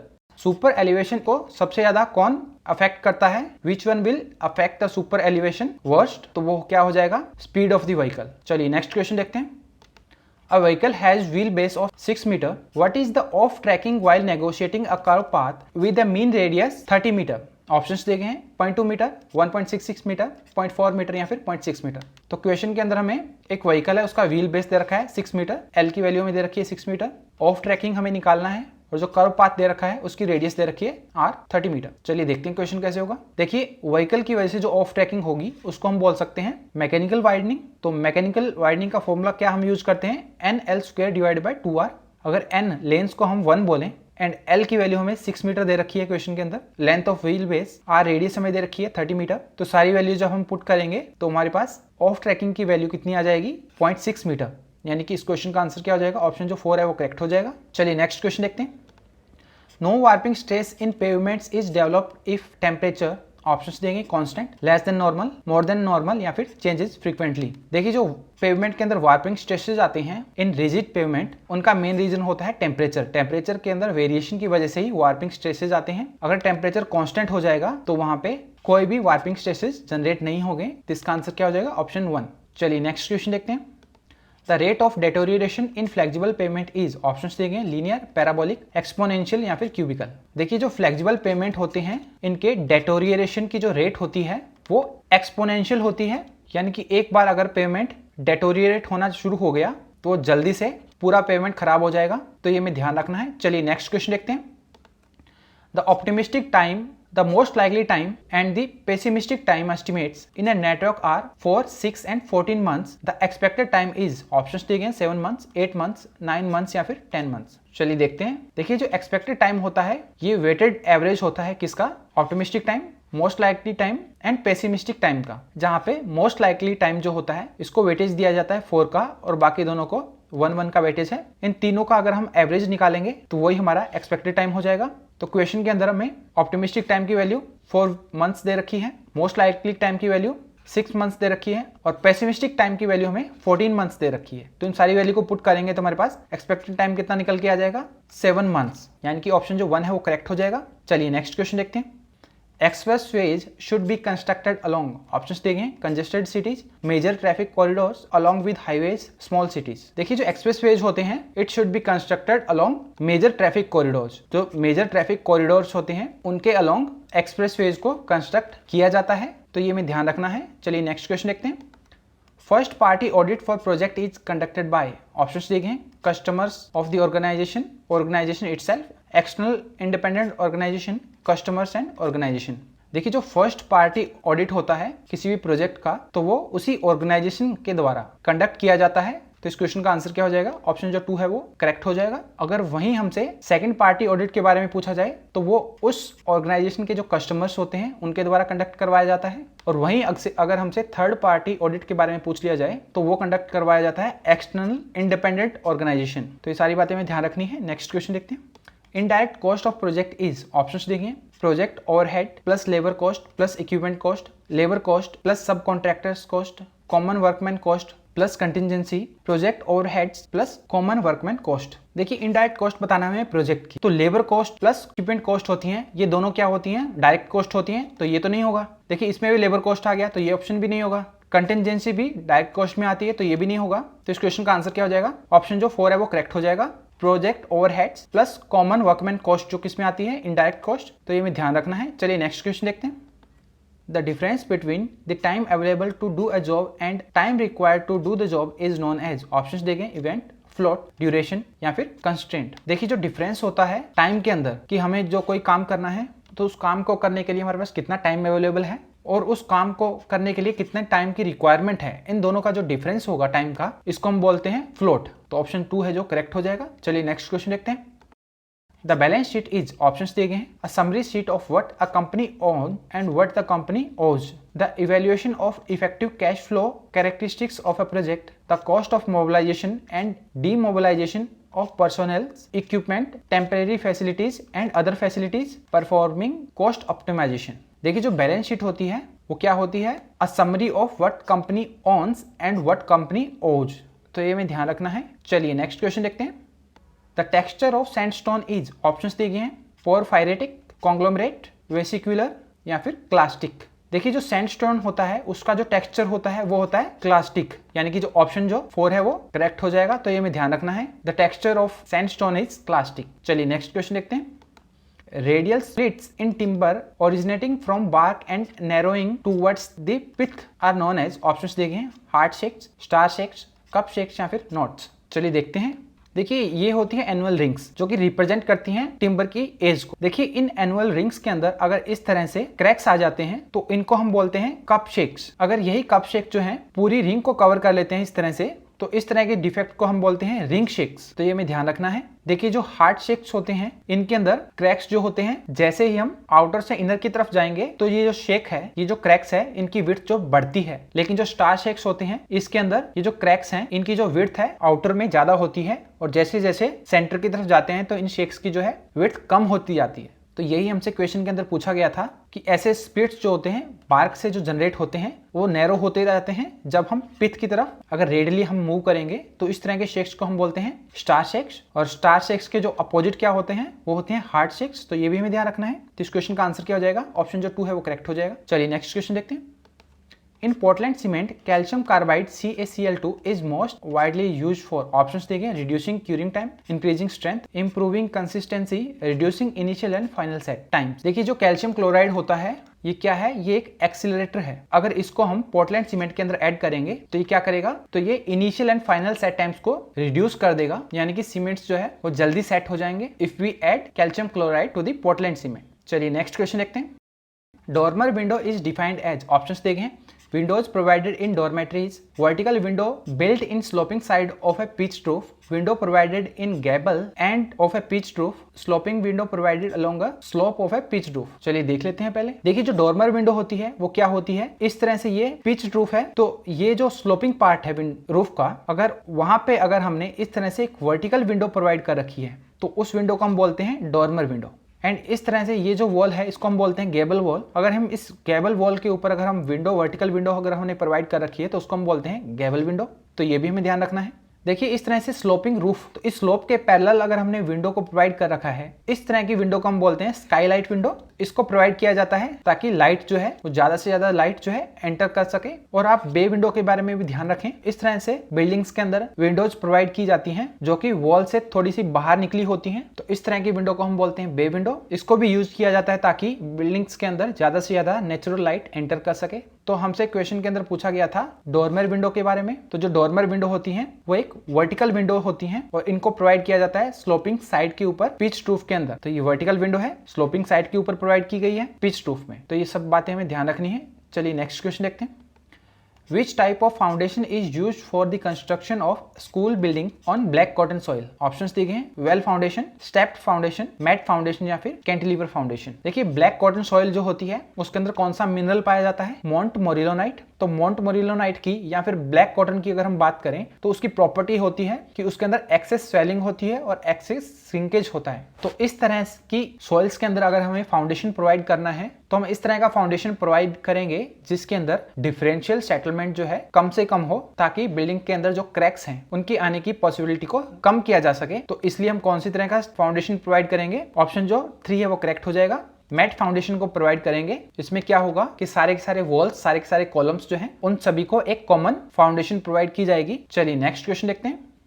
In stone masonry, stones are so placed that the direction of pressure is, options दिए गए हैं, inclined to natural bed at 30 degree, inclined to natural bed at 45 degree, parallel to the natural bed या फिर perpendicular to the natural bed। देखिए stone masonry के अंदर stones को इस तरह से प्लेस किया जाता है ताकि जो प्रेशर की जो डायरेक्शन होती है वो नेचुरल बेड के परपेंडिकुलर हो, यानी कि ऑप्शन जो 4 है वो करेक्ट हो जाएगा। The direction of pressure is perpendicular to natural bed. चलिए नेक्स्ट क्वेश्चन देखते हैं। डोलोमाइट ब्रिक्स आर, ऑप्शंस देखे हैं, acid refractory bricks, basic refractory bricks, neutral refractory bricks या फिर ऑर्डिनरी ब्रिक्स। देखिए जो डोलोमाइट ब्रिक्स होती हैं ये होती हैं बेसिक रेफ्रैक्टरी ब्रिक्स, यानी कि ऑप्शन जो 2 है वो करेक्ट हो जाएगा। तो ये हमें ध्यान रखना है। चलिए नेक्स्ट क्वेश्चन देखते हैं।